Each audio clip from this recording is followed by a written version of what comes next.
Kevin Sylvester here in the A13 Breakdown Center. This matchup, a good one. Epic, if you will. St. Joe's against St. Francis. These two teams met earlier this year with St. Joe's, the winner, of course, led by quarterback Naaman Roosevelt, leading that great offense for St. Joe's. But don't discount St. Francis. On the other side, a good quarterback of their own, Ilio DiPaolo. Should be a great one out at the stadium. Here's Steve Flemish and Frank Stewart. Evan, but the quarterbacks aren't the only outstanding players on the field, Frank. Well, you're absolutely right, Steve. There's an awful lot of Western New York talent out on the field for both sides, and of course they're going to be on to college as well. These are some really good football players on both sides of the ball. Should be fun to watch, and revenge on the mind of the St. Francis Red Raiders. We'll see if they can avenge that early season loss. The kickoff is next. We're ready to rock and roll at the Ralph.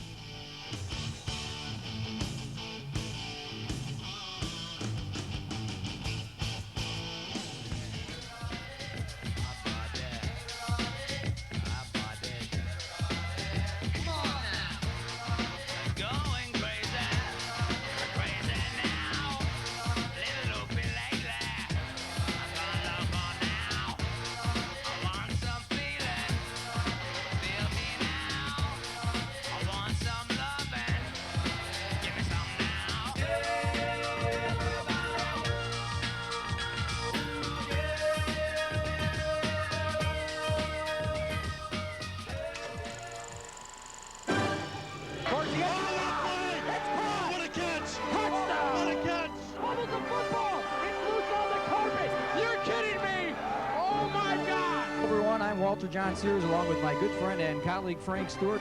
Fumble in the backfield. They win. Oh my goodness! Just the way I designed it. We've got to cover the high school football in the last 10 years to level that a lot of people throughout the state are led. HBO, Cinemax, Showtime, the Movie Channel, and Stars are better.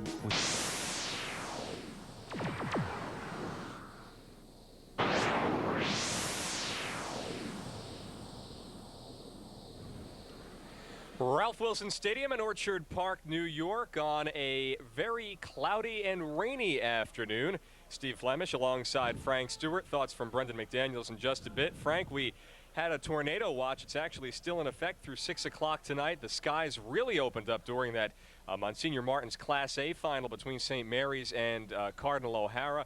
Drenching downpours and heavy winds, but no lightning, so the game was not suspended, and obviously officials are hoping they won't have to do that for our Class AA final here. St. Francis wearing their road whites. They are on the road for the first time in a while here in this game. St. Joe's, of course, having gotten the better of them earlier in the season, wearing their home maroon colors. And despite the fact St. Francis is on the road, Frank, the St. Francis coaches are in the home coaching booth just to our left. Absolutely right. They're ready to get this game underway. The coach is ready. The officials down on the field with the captains of the team with the coin toss. We'll see who's going to get the football first. Let's listen in. St. Joe's wins the toss. They elect to defer. And now they'll just decide which way they want to line up for the first quarter here. There's a very strong breeze blowing from left to right here, as you would expect at Ralph Wilson Stadium, probably gusting to 25, 30 miles per hour. And there you see the teams as they'll line up. And it looks like St. Joe's is actually going to receive the opening kickoff, but they'll be moving, Steve, right into a very strong breeze here. And you mentioned about the possibility of rain showers. Well, after the initial showers of the first half, things dried out here at Ralph Wilson Stadium, and we don't expect an awful lot of rain in the second game of our doubleheader, but you just never know. Let's join Brendan McDaniel down on the sideline. Thanks a lot, guys. Well, as Steve had just talked about, the conditions down here are probably less than optimal. It's not raining out, but we do have the tornado watch in effect. We will be following that for you throughout the game. Down here on the field, the wind has been measured between 30 and 40 miles per hour, and with two teams that both like to pass the football, it'll be interesting to see how much they in fact do pass throughout the game. As you can see, the skies are clear, so it doesn't look like we'll get rain, but we'll be following the wind and the tornado watch as we go, guys. All right, Brendan, stay safe down there. Keep that coat buttoned up on what's becoming a very chilly evening here at Ralph Wilson Stadium. Yesterday it was humid and balmy for some of those Section 6 finals, Frank, and this is the culmination of what's been a really great weekend of football in Orchard Park. We saw Section 6 Class D and C on Friday, Randolph and Silver Creek winning those games. Then on Saturday, it was Lackawanna in Class B, Grand Island in Class A, and the AA won by Orchard Park. And then earlier today, Cardinal O'Hara getting the better of St. Mary's, and now this one is shaping up to be maybe the best of them all. Well, we're expecting two things. St. Francis, we talked to their players and their coaching staff. They feel they have the better talent and the better team. Although they lost to St. Joe's earlier, they thought it was a fluke game and they shouldn't have lost. St. Joe's, on the other hand, has an extremely high-powered offense that they feel cannot be stopped. St. Francis thought they stopped in the first game, so there's a lot of discussion between the coaching staffs and the players about which one is the better team. There's only one way to decide it, and we're going to do it right here at Ralph Wilson Stadium. Mike Lawless to kick off for St. Francis. St. Joe's quarterback Naaman Roosevelt among those back deep, and here we go. And flags are already flying on the opening kickoff. Looks like we've got the kicking team perhaps a little too aggressive and going to be offside on their opening kickoff. By the way, both of these teams, just so you know, for the viewers at home, if they don't follow high school Catholic football, St. Joe's record 8 wins and 1 loss. Their only loss coming to Steubenville out of Ohio, 35-28, and they defeated St. Francis 29-27. For St. Francis, they go on the road and play some very, very strong teams in the Ohio area. Their record under Jerry Smith, 4 wins and 4 losses, but again, they're ranked 5th in Western New York. St. Joe's ranked 2nd behind Orchard Park, and Jerry Smith believes he has the best talent in Western New York. Well, they may have a 4-4 record, Frank, but as you said, when you play the big boys like some of those schools out of Ohio, St. Xavier and St. Edwards, you really learn a lot about your football team, and you feel, as they do, you could take on just about anybody. And they really believe they now are ready for this St. Joe's team. They were caught a little off guard the first time. They think tonight will be their night. You'll notice they have a holder out there as the wind is blowing very steadily, so that is Zach Zabo, number 99, holding the kick of Mike Lawless. And for the second time, we're about ready to get underway here in the Monsignor Martin's Class AA final. And this one will angle to the far side and go out of bounds. The flag comes in. I think that was number 2, Dominic Cook, who was down there near the football. So St. Joe's not with the best starting field position, but they have an outstanding quarterback. With a quarterback like Naaman Roosevelt, absolutely. They run this run and shoot. 4 wide receivers. It's ball, kick out of bounds. St. Joe's elects to take at the 35, first down. It's something that Pat Thomas, who's actually their defensive coordinator, Frank, a former defensive backs coach with the Buffalo Bills, he brought it to St. Joe's. Something they ran with the Houston Gamblers in the USFL back in the day. Of course, if you're going to run the run and shoot and throw on just about every play, you need a good quarterback, and they certainly have it in Roosevelt. He's got great size, 6 feet 1, 180 pounds. Let's talk about Naaman Roosevelt. He is Mr. Everything offensively. Big-time schools are looking at him, and you'll see why when you look at some of his stats. He is just a tremendous athlete with a great arm. 35 touchdowns this season. He's accounted for more than 3,000 all-purpose yards, has Naaman Roosevelt. And they'll take over now with a first down and 10, or I beg your pardon there, the graphic obviously showing just under 2,000 yards. But more importantly, Steve, 30 touchdowns. That's an awful lot of throwing. 5 of those 35 total were on the ground for number 7, as they have a first and 10 here from the 40 out of the gun, and no surprise, they come out throwing, and that pass is complete, but only for about a yard or so, as the St. Joe's defense or the St. Francis defense rather reads it well. And we take a look now at the rest of this St. Joe's offense, and a very talented group. They sure are. You're absolutely right. 4 wide receivers. There's your big guys, but the 4 wide receivers make this go. Papia, Steinwald, Logan, Piazza, and Campagna. Piazza, one of the 2 guys the Trench Trophy folks are looking at today. Johnson, Cook, Greer, and Dawson, they'll be the wideouts, and speedy ones at that. And maybe overlooked is Luke DeLuca, a very fine running back for them. And so here we go now on the second down, and call it 8. And the draw play, and here is Luke DeLuca, and here's why he's so dangerous. As he has the first down and then some into St. Francis territory. He's out at the 38-yard line. And let's take another look. So many coaches talk about the importance of the passing game, but Luke DeLuca really makes this offense go, Frank. Well, he's a senior. He's a terrific talent. A lot of big schools looking at him. 6 feet, 210 pounds. They come with 3 down linemen. That's not a run defense, so St. Joe's decides to take advantage of it. And you see the outcome here. St. Joe's driving with that 4 wide receiver set, forcing the defense to get defensive backs into the game. St. Joe's offensive coaching staff recognizes the defense is weak against the run. You see a great run there from Luke DeLuca.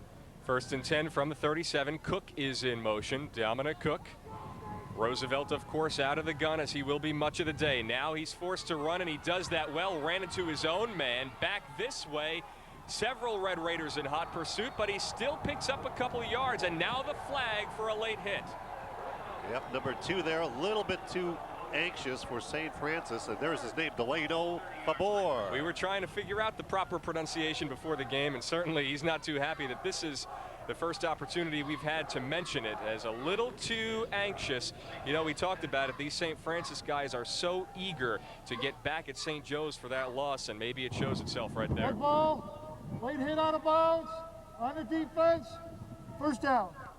And it does have a little bit of an impact that it happened to be one of the premier players in Western New York high school football carrying that ball. As you look at the replay again, and he's along the sideline, he's going to be forced out of bounds, and there's the shove right there after he was 3 steps out of bounds.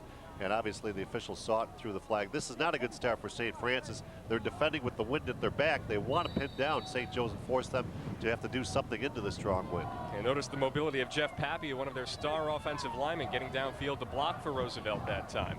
So a 1st and 10 now from the 16, and again with the draw to DeLuca. DeLuca to the 11. He is a good runner, Frank. And again, the quarterback has the option to determine what the play is. And again, you look at St. Francis on defense, they had 1 nose guard, 2 defensive ends. Everybody else is in a stand-up position. So they decide to fire out the running game. And Luke DeLuca is the guy that's going to carry the ball very effectively. It looks like they gave him 5 yards on that one. Well, Coach Smith says the key to stopping Roosevelt is to keep him in the pocket and pressure him quickly. And to do that, they'll need a big night from these guys, Titus, McDonald, and Garvin. McDonald is also a Trench Trophy candidate. Brady, Haas, and Rottenstruck are the linebackers. And the backfield, the defensive backfield, Hayden, Fabor, DePaulo, Lawless, and Steve Miller, the strong safety. Another draw, another carry by DeLuca. Will he get to the end zone?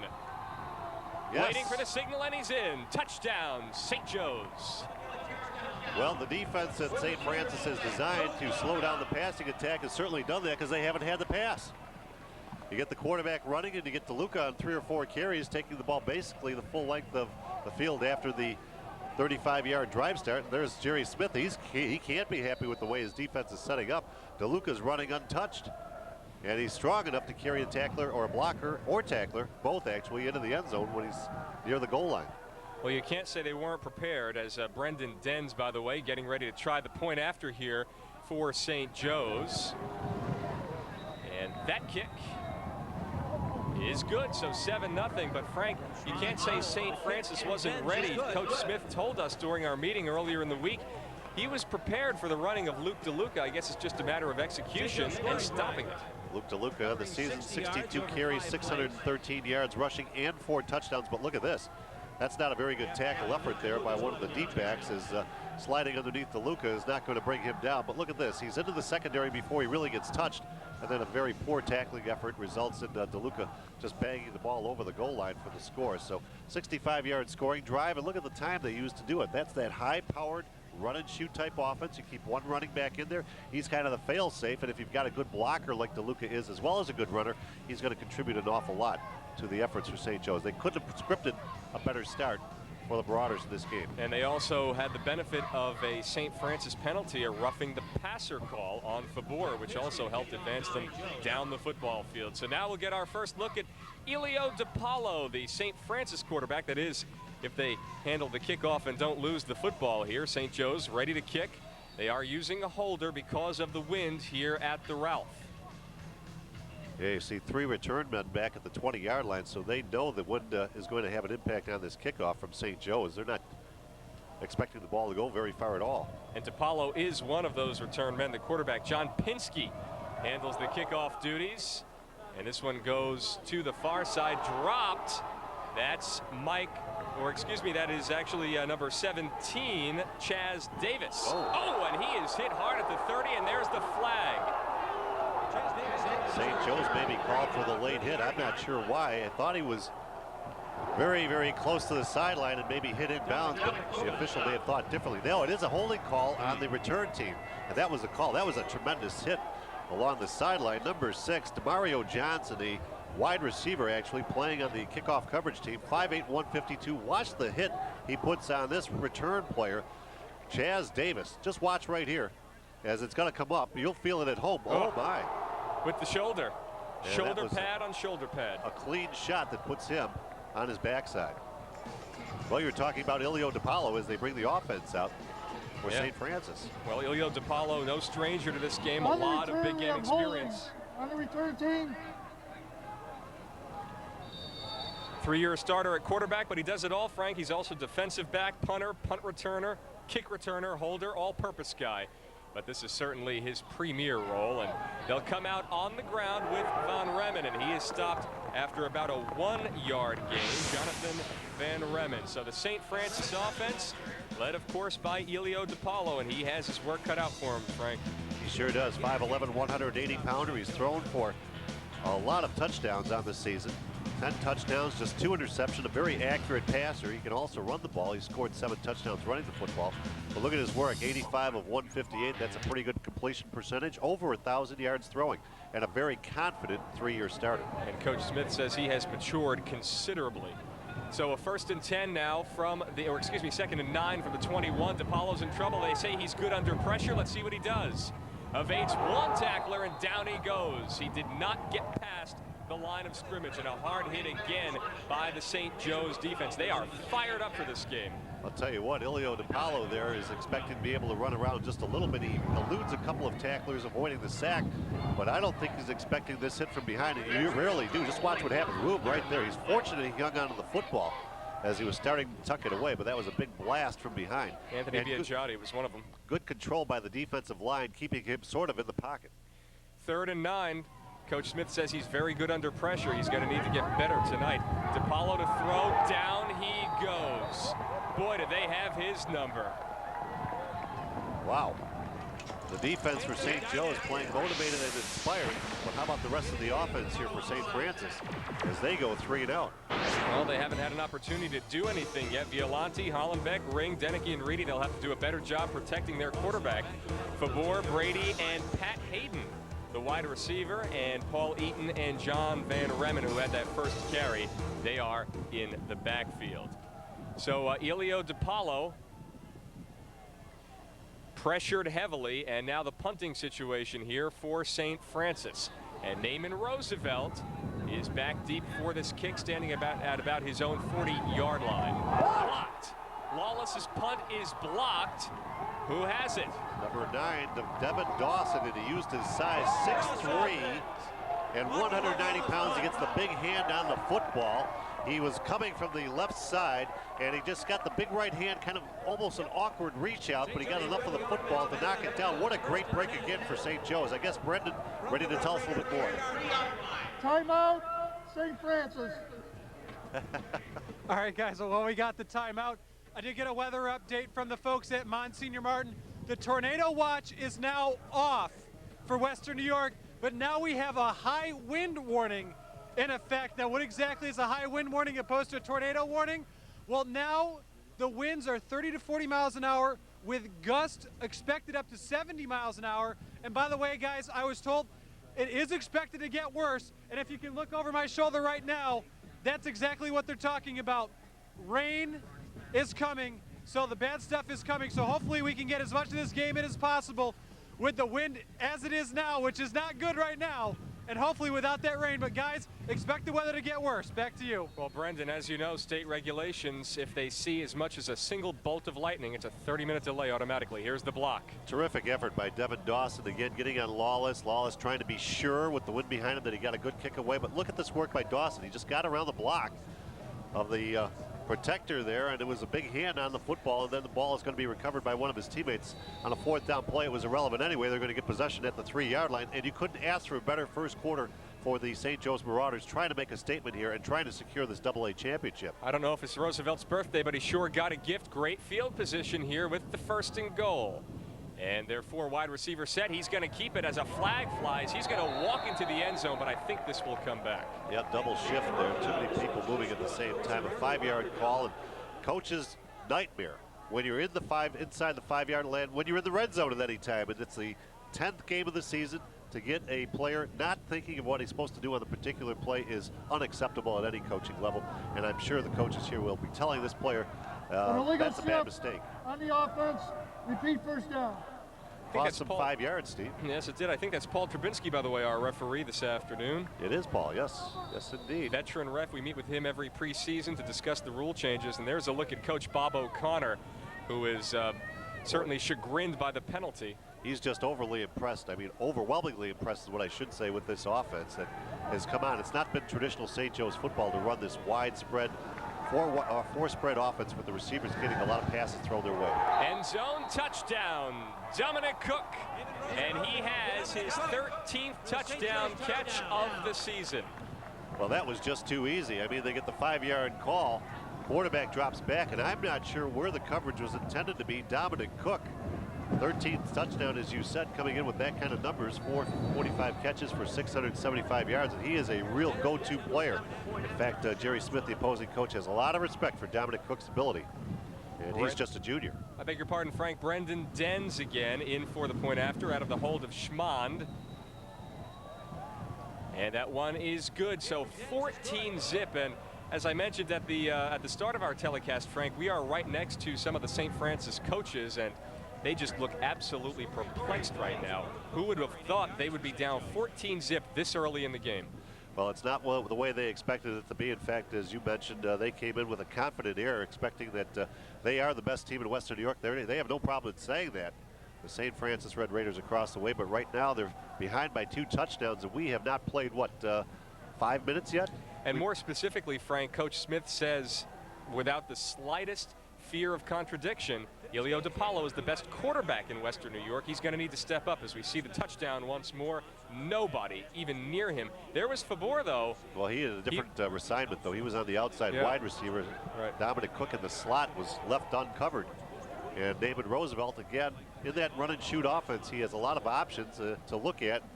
You know, with 4 receivers out there as well as his ability to run the ball, he's certainly gotten confident in this offense. Pinsky again to kick for St. Joe's. And DiPaolo is among those awaiting this boot.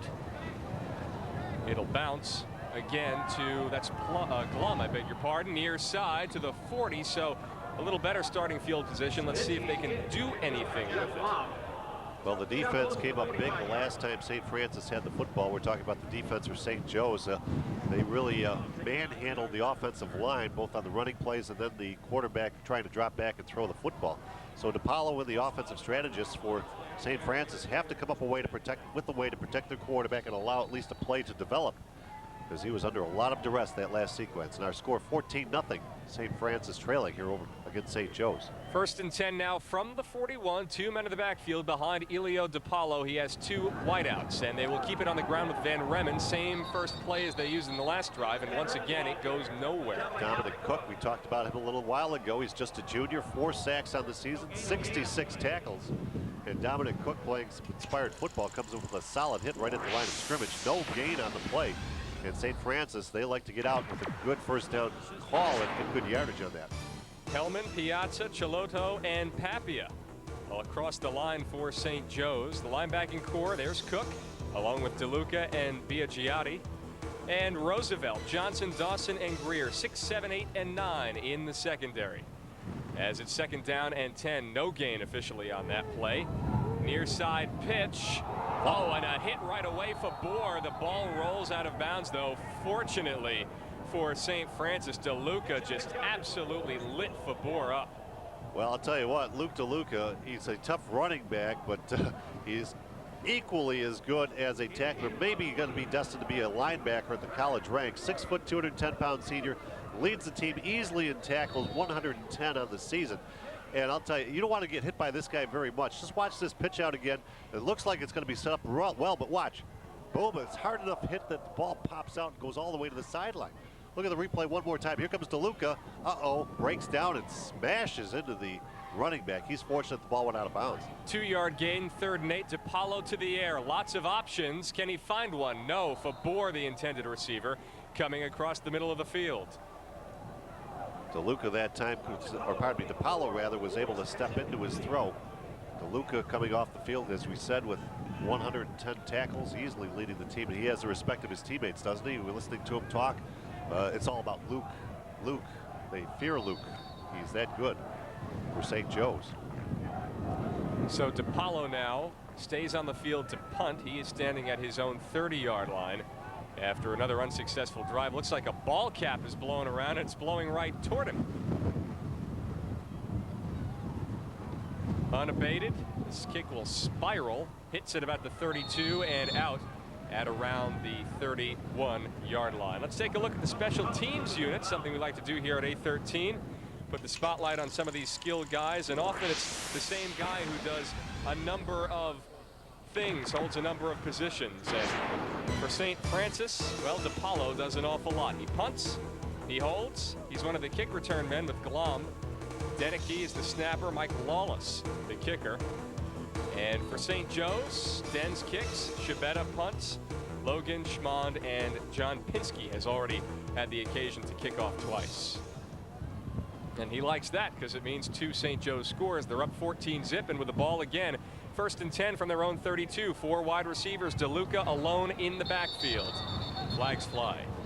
They may have taken too much time coming out of the huddle. Well, no, they say procedure call against the offense. Well, St. Joe's here, starting again back at their own side of midfield. They proved they can take the ball a distance. False start on the offense. Still first down. With a 65-yard opening drive to score the first points of the game. Took advantage of a blocked punt to score again from a short distance, their second touchdown, and the clock has stopped. Again, for our viewers, 6 minutes and 27 seconds left in this first quarter. We've had 2 touchdowns by this team, the St. Joe's Marauders. They are for real, I'm a believer. As we have now a 1st and 15 after the penalty. Dominic Cook moving around, but they'll give to DeLuca on the draw. A favorite play for them, and he is smashed at the 30-yard line. Yeah, he didn't get much that time. Yeah, Brady and also Nick McDonald, one of those Trench Trophy finalists, in on the stop. Well, this offense, excuse me, is so much different from what we remember of St. Joe's and Bob O'Connor in his 25th year and days gone by. This 4 wide receiver set, 1 running back, and the quarterback having so many options was brought to them by Pat Thomas, a former Buffalo Bills coach. And he certainly made a big difference introducing the style of play from Mouse Davis, well-known name in professional football ranks. Coach O'Connor can't believe how well his kids have learned this system and how quickly what's more. He says they were like thoroughbreds out of the paddock, but not this time for Roosevelt, as he is taken down, first sack of the day, and it's Nick McDonald. We were just talking about him, and he comes up big. McDonald, pretty good sized player, 6'3", 250 pounds, lines up as a defensive lineman, either a net or a tackle. And Roosevelt had the play fake into DeLuca. That didn't draw any attention, and he thought he had a little bit of room to run, but boy, that cracked down real quick there as McDonald maybe got him up around the shoulder pad and just dragged him down to the turf. Nick McDonald this season 2.5 sacks, so make that 3.5 now for him. He's also pressured the quarterback 10 times throughout the regular season. Let's not forget he's faced some pretty big quarterbacks at those Ohio schools they played. Roosevelt out of the gun. He wants to throw to the near side, and with all kinds of time, Cook got it. What a catch. Wow, in between 2 defenders. 2 receivers running the long in patterns, and they really just, they're running towards each other. They don't know it. Cook has got the best chance to make the reception, and he does. That ball floating into that strong breeze. That shows you the arm strength of Naaman Roosevelt. And he paid the price as he took a pretty big hit on 3rd down and probably 14 or 15 yards. Look at this. And the 2 players collide for St. Joe's. They're both there on the long posts. Let's look at the replay from a different angle. This is the quarterback getting popped by 2 St. Francis players. But still, the pass is complete. That's a big conversion. Well, Dominic Cook came into this game with 45 receptions and had 1 touchdown catch in the first drive. As this pass to the near side, and Cook again, this time down to the 28, so they keep the drive alive, and you can imagine they'll probably have the sticks moving again here, as St. Francis so far has just been unable to stop them from advancing the football. David Roosevelt is throwing an extremely good football game. I don't know if he's missed too many passes in this first quarter, but he's also finding his favorite receiver, Dominic Cook. And Cook is just one of those guys who's difficult to cover. Not the biggest guy at 5'9", 165, but he's got those quick stop and start moves. And again, any defender is going to have trouble staying with him, and David Roosevelt looks at him almost immediately when he's in the passing position. They stress yards after contact, and you notice right there, Cook would not be taken down by the first guy. Look at the wind moving our camera. It is a stiff breeze, and Roosevelt throwing well into it, though he won't get the chance here as flags fly again. They were already flagged for an illegal shift penalty at the start of this drive. Well, let's see what this call is going to be. Red Looks ball like foul. Grossman on the defense. Penalty yardage gives him first down. And I was looking at Jerry Smith, the coach across the way for St. Francis, as he was up and down shouting it again. I don't think he's happy with the way his team has started this game. Obviously down by 2 touchdowns, but things that St. Joe's wants to do offensively, they're just able to do. Those jerseys are flapping in the breeze. Yeah, that gusty, the breeze has really got gusty in the last few minutes especially. And we were talking, Brendan was saying the gusts getting up to maybe 70 miles per hour. We may see that, and we apologize. It may be affecting some of our telecast. So a 1st and 10 now. Cook is in motion. He'll line up in the slot on the near side, but they're going to give to DeLuca straight ahead and down. Boy, I'm watching a lot of stuff just blowing around the field, bags and sheets of paper. To paraphrase Clement C. Moore, and "'Twas the night before Christmas," as dry leaves before the wild shopping bags fly. They meet with an obstacle mount to the sky. Okay, a bug just landed on my paper. We can't have that. We can't have it. It's unacceptable. Absolutely. DeLuca against tough runner. 4 or 5 yard pickup on the play. Our spotter up here, Steve Atkins, I think you're just going to have to keep the bugs off Frank's papers. Everybody has a job to do. We've got to keep him happy. We want to appease the talent. From the 18, Roosevelt pressured, might work to his advantage. He's being chased, looking for the stick, and I think he has it. And that's a good example of knowing exactly where the first down marker is. You're absolutely right. And I'll tell you what this demonstrates. You saw his ability to throw the football now, and that's what college scouts are looking at. How good is this guy? How well does he throw the ball? Then you see the other factor that really gets their attention. How good is he on his feet? What kind of decisions does he make? Does he have athletic ability? Can he outrun the defense? And you just saw him do it there. A little bit of pressure as he's dropping back.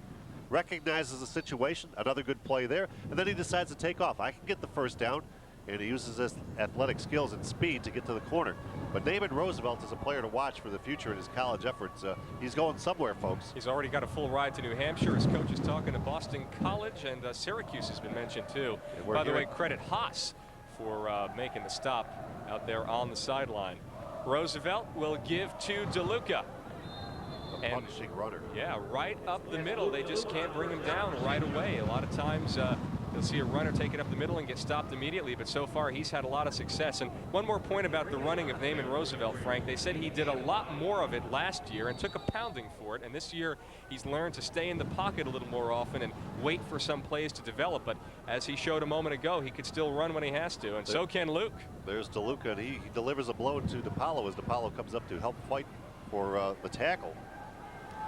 2nd down and 5 from the 7-yard line for Roosevelt to throw. He wants the end zone. Does he have it? Yes! Touchdown to Greer. Just too many offensive weapons at this point for the St. Francis defense. It's almost like the offense is playing 11 on 7 because the receivers are so wide open. Roosevelt, into a very strong breeze, throws a line drive, a bullet pass to John Greer, coming in 38 receptions, almost 500 yards and 5 touchdowns, his 6th touchdown right there, a 20-0 lead. Well, it makes it over 500 for him. The point after by Dens hits the upright, so it makes it 20-0. And let's not forget, Frank, what kept St. Francis in this game last time was their unbelievable performance in the second half, and it's why they lost 29-27, not 29-7 or 29-0. So if they do mount a comeback, that missed extra point might be big. Yeah, you never know. You want to make those work, but I'll tell you, the breeze is strong. The kickers demonstrated just enough of leg strength to get it through, up and over the crossbar and through the uprights on his previous 2 kicks. This one just doesn't get there. But watch this throw. Again, a slot receiver, not well covered. And boom. Boy, that thing never got more than 5-6 feet off the ground. And you know, he kept lulling the defense into thinking he's going to constantly look for Dominic Cook, and then he throws toward John Greer for the first time, and it's an 11-yard touchdown. John Greer makes the reception. Pretty good basketball player, as I recall, as well for St. Joe's. Now, one thing we were talking about, St. Francis thinks they have the best football team in Western New York. St. Joe's thinks they should be ranked #1 because they're ranked higher in the state polls than they are in the Western New York polls, behind Orchard Park. So go figure. There's a lot of controversy around football, especially when you involve the Catholic schools here in Western New York high school football play. Let me correct myself, by the way, 7-yard touchdown, not 11. That was the last one. So Inside 3 minutes to play here, and St. Joe's with a 20-0 lead, kicking off Pinsky. And this one gets caught in that wind. They don't have it. Who's got the football? That's a free ball. That's maybe out of bounds. Oh my gosh, what a break for St. Francis. If it went out of bounds, somebody's got to cover the ball. If it goes past 10 yards, it's a free ball. You're absolutely right. And Jerry Smith over there in the red jumpsuit, St. Francis head coach, not too happy.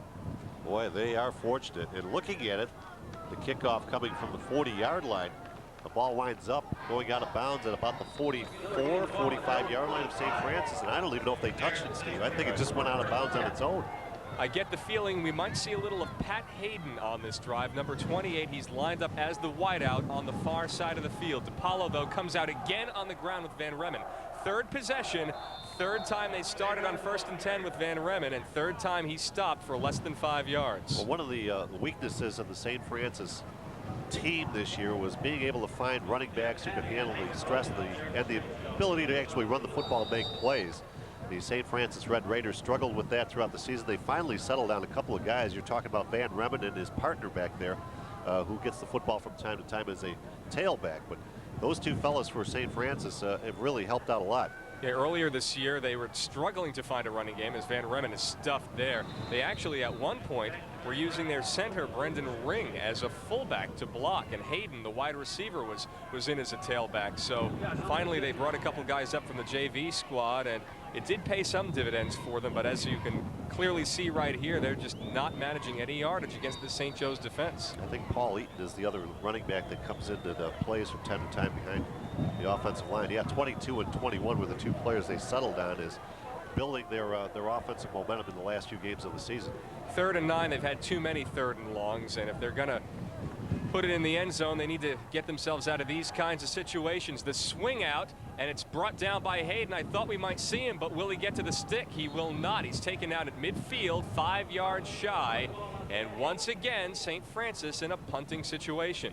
Yeah, I would think they'd want to kick the ball and force St. Joe's to try and go the length of the field. If they miss on this 4th down play and fall behind by another touchdown, it's going to be extremely difficult to come back. It's going to be tough enough as it is. This was almost a lateral the way he threw the ball. Good catch by Hayden.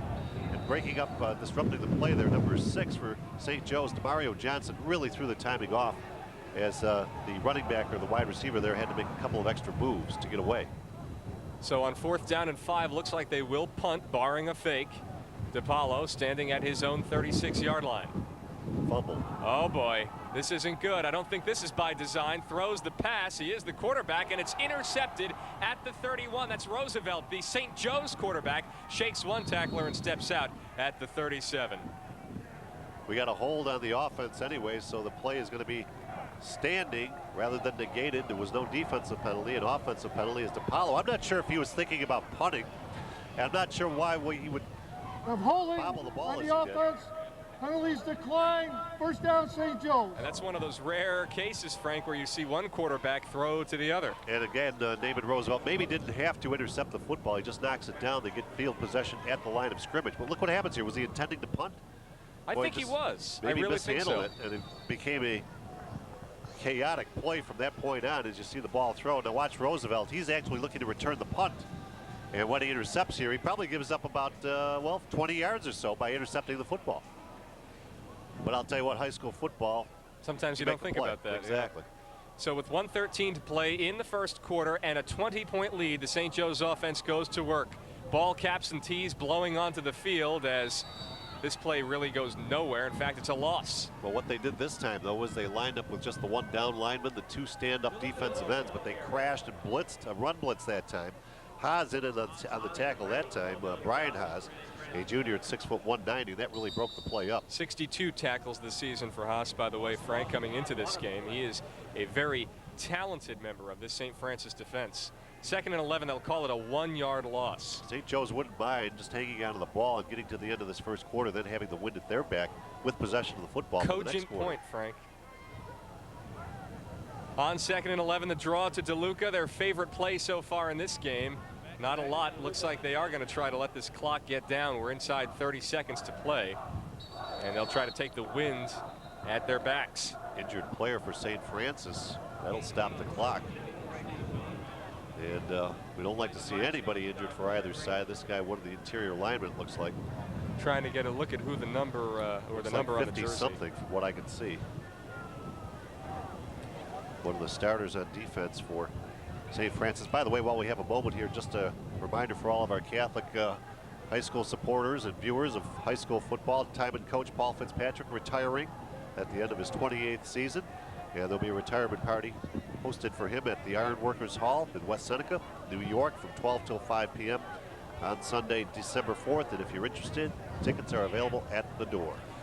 Well, we certainly hope the injured St. Francis player is okay. The trainers are tending to him at about the 36-yard line of St. Joe's. You know, Frank, we've seen a lot of key injuries in these games here at the Ralph this weekend, most notably perhaps Sean Moran yesterday. Yeah, you're right. Going Orchard down Park. from Orchard Park. Questionable whether he'll be able to continue on for Orchard Park in the Far West Regionals.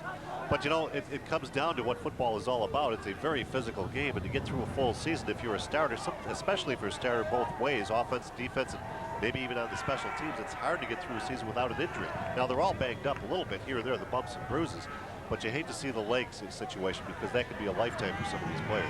And I talked to several of the trainers who were here, and they do bring in independent trainers for a lot of these games, often from UB and elsewhere. And they told me they think it's in part due to the emotion. The players are so excited to get here and play at the Ralph, and maybe a little too amped up, and they lay it out there on the line and wound up paying the price. As you can see, that injured Red Raider is now sitting up. We're trying to see exactly who it is, and once he turns, I'm sure we'll be able to. Yeah, you just got to be concerned. It's Nick McDonald, and he's a big member of this defense. If he's able to walk off under his own power, that's a good thing. They certainly want to be absolutely sure about it. You don't want to rush him back in. You want to be absolutely sure that things are working the way they're supposed to. They're going to be closing out the first quarter, so he'll have a little bit of time to sit on the sidelines and regroup as well. But it's good to see him up and walking off under his own power. Well, Nick McDonald, who has accounted for so many tackles and sacks this season, has 1 sack in this game already. We certainly hope he is okay. I don't think St. Joe's even has to run another play if they don't want to. But St. Francis, recognizing the situation, decides, I think, to take a timeout. Timeout. Brendan St. Ring, Francis, by the way, that's is their second second on the charge, depth timeout and a half. chart behind McDonald at that nose guard position. Ring is the starting center for St. Francis on offense. Jerry Smith, he doesn't know how many years he's been coaching, but we did get the word on his record. 98 wins, 68 losses, and 4 ties, the head coach for the St. Francis Red Raiders in his career. That's a pretty strong effort. You know, Frank, he said something very interesting to us during the week, and you always hear different philosophies from the head coaches. And he told us his #1 goal is not winning football games, but it's getting his players into college. And hopefully with the opportunity to play football if they choose to do that. They really, really work hard at St. Francis to, I want to say the right words here, advertise their players. I don't want to say, again, marketing is the wrong word perhaps, but they really get the word out that this player's got this talent. They make a film for them. They'll send it to different colleges. They'll be on the phone throughout the summer talking to coaches and recruiters about the talent that they're going to have, where they're strong, which players they think help what programs. So they really go through an awful lot to make that work. Hey, Paul Trubinsky lost his hat. We can't have the referee without his hat. We're going to have to get the usher down on the field, too. I would have thought Brendan McDaniel would have got that hat for him. Where is Brendan? You know, he told me he was going to wimp out and spend most of this game in the tunnel. Well, he might have got blown up the tunnel. 3rd down and 9. 13 seconds to play here in this first quarter of play. Roosevelt to throw, being pressured. He'll be sacked. 2nd time in this game, and it was number 55 bursting through the line, Dan Shaw. Timeout. St. Francis. St. That's Francis. their 3rd and final charge, timeout and a half. And you know, Frank, he is not a regular starter on this defense, so he may actually have been sent in place of the injured McDonald instead of Brendan Ring, who is actually listed as 2nd on the depth chart. Well, what they really do here, thinking it a little bit, they use 2 timeouts in this sequence, but the wind is so strong that they want St. Joe's to punt the football into the wind. Good pressure there. Damon Roosevelt was not going to get away from 2 guys. As you see Shaw come off the tackle there. Nice effort on his part. Dan Shaw, a senior, getting some playing time. But you know, you got to use a little strategy. If you're down 3 touchdowns as they are, 20-0. For you viewers just joining us, I said 20-0. St. Joe's in this first quarter dominating St. Francis. Every little thing will start to play out in a bigger way for St. Francis the rest of this football game. Well, what do you think St. Francis has to do offensively to really get it moving? I would say they need to open up the passing game a little bit more. I don't see any other way at this point. They've got to rely on the strength of one of their key assets, and that's Ilio DiPaolo. Now, he had the wind at his back and could not get a first down in that first quarter. So what's he going to do with the wind in his face? You just got to have him settle down, and they've got to get some play calls that take the St. Joe's defense and put them in positions of risk. 8 seconds showing on the clock here in the first quarter. St. Francis trailing 20-zip. And the punt here by St. Joe's. Didn't think I'd say that for a long time. And this will angle off the foot of Joe Sjhs.R.Stad and bounce out at around the 45-yard line. And believe it or not, with the clock winding down to close out the first quarter, that was a pretty good effort. Yes, it was. Actually, 48 is where they'll mark it. That's where St. Francis will start the second quarter of play as we step aside. St. Joe's 20, St. Francis nothing. It's the end of the first quarter at Ralph Wilson Stadium. St. Joe's fans, yeah, they've had a lot to cheer about. Their team is pitching a shutout.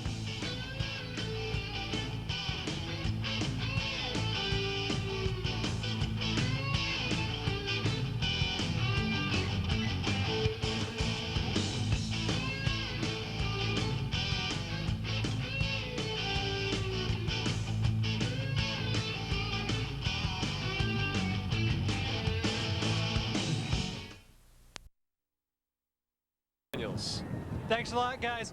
Well, you were asking where I was. I was actually going to do a little research. Damon Roosevelt's last touchdown pass was 32 on the season. That puts him one behind the Western New York record, which is 33, which was set by Randall Stecky at Maple Grove back in 1999.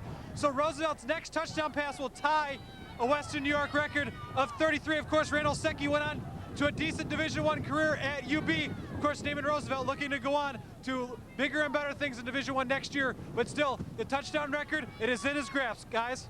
DiPaolo to throw. I don't believe you were doing research, Brendan, as he is sacked all the way down at the 41. You know, Brendan, wait a minute. Get back in front of that camera.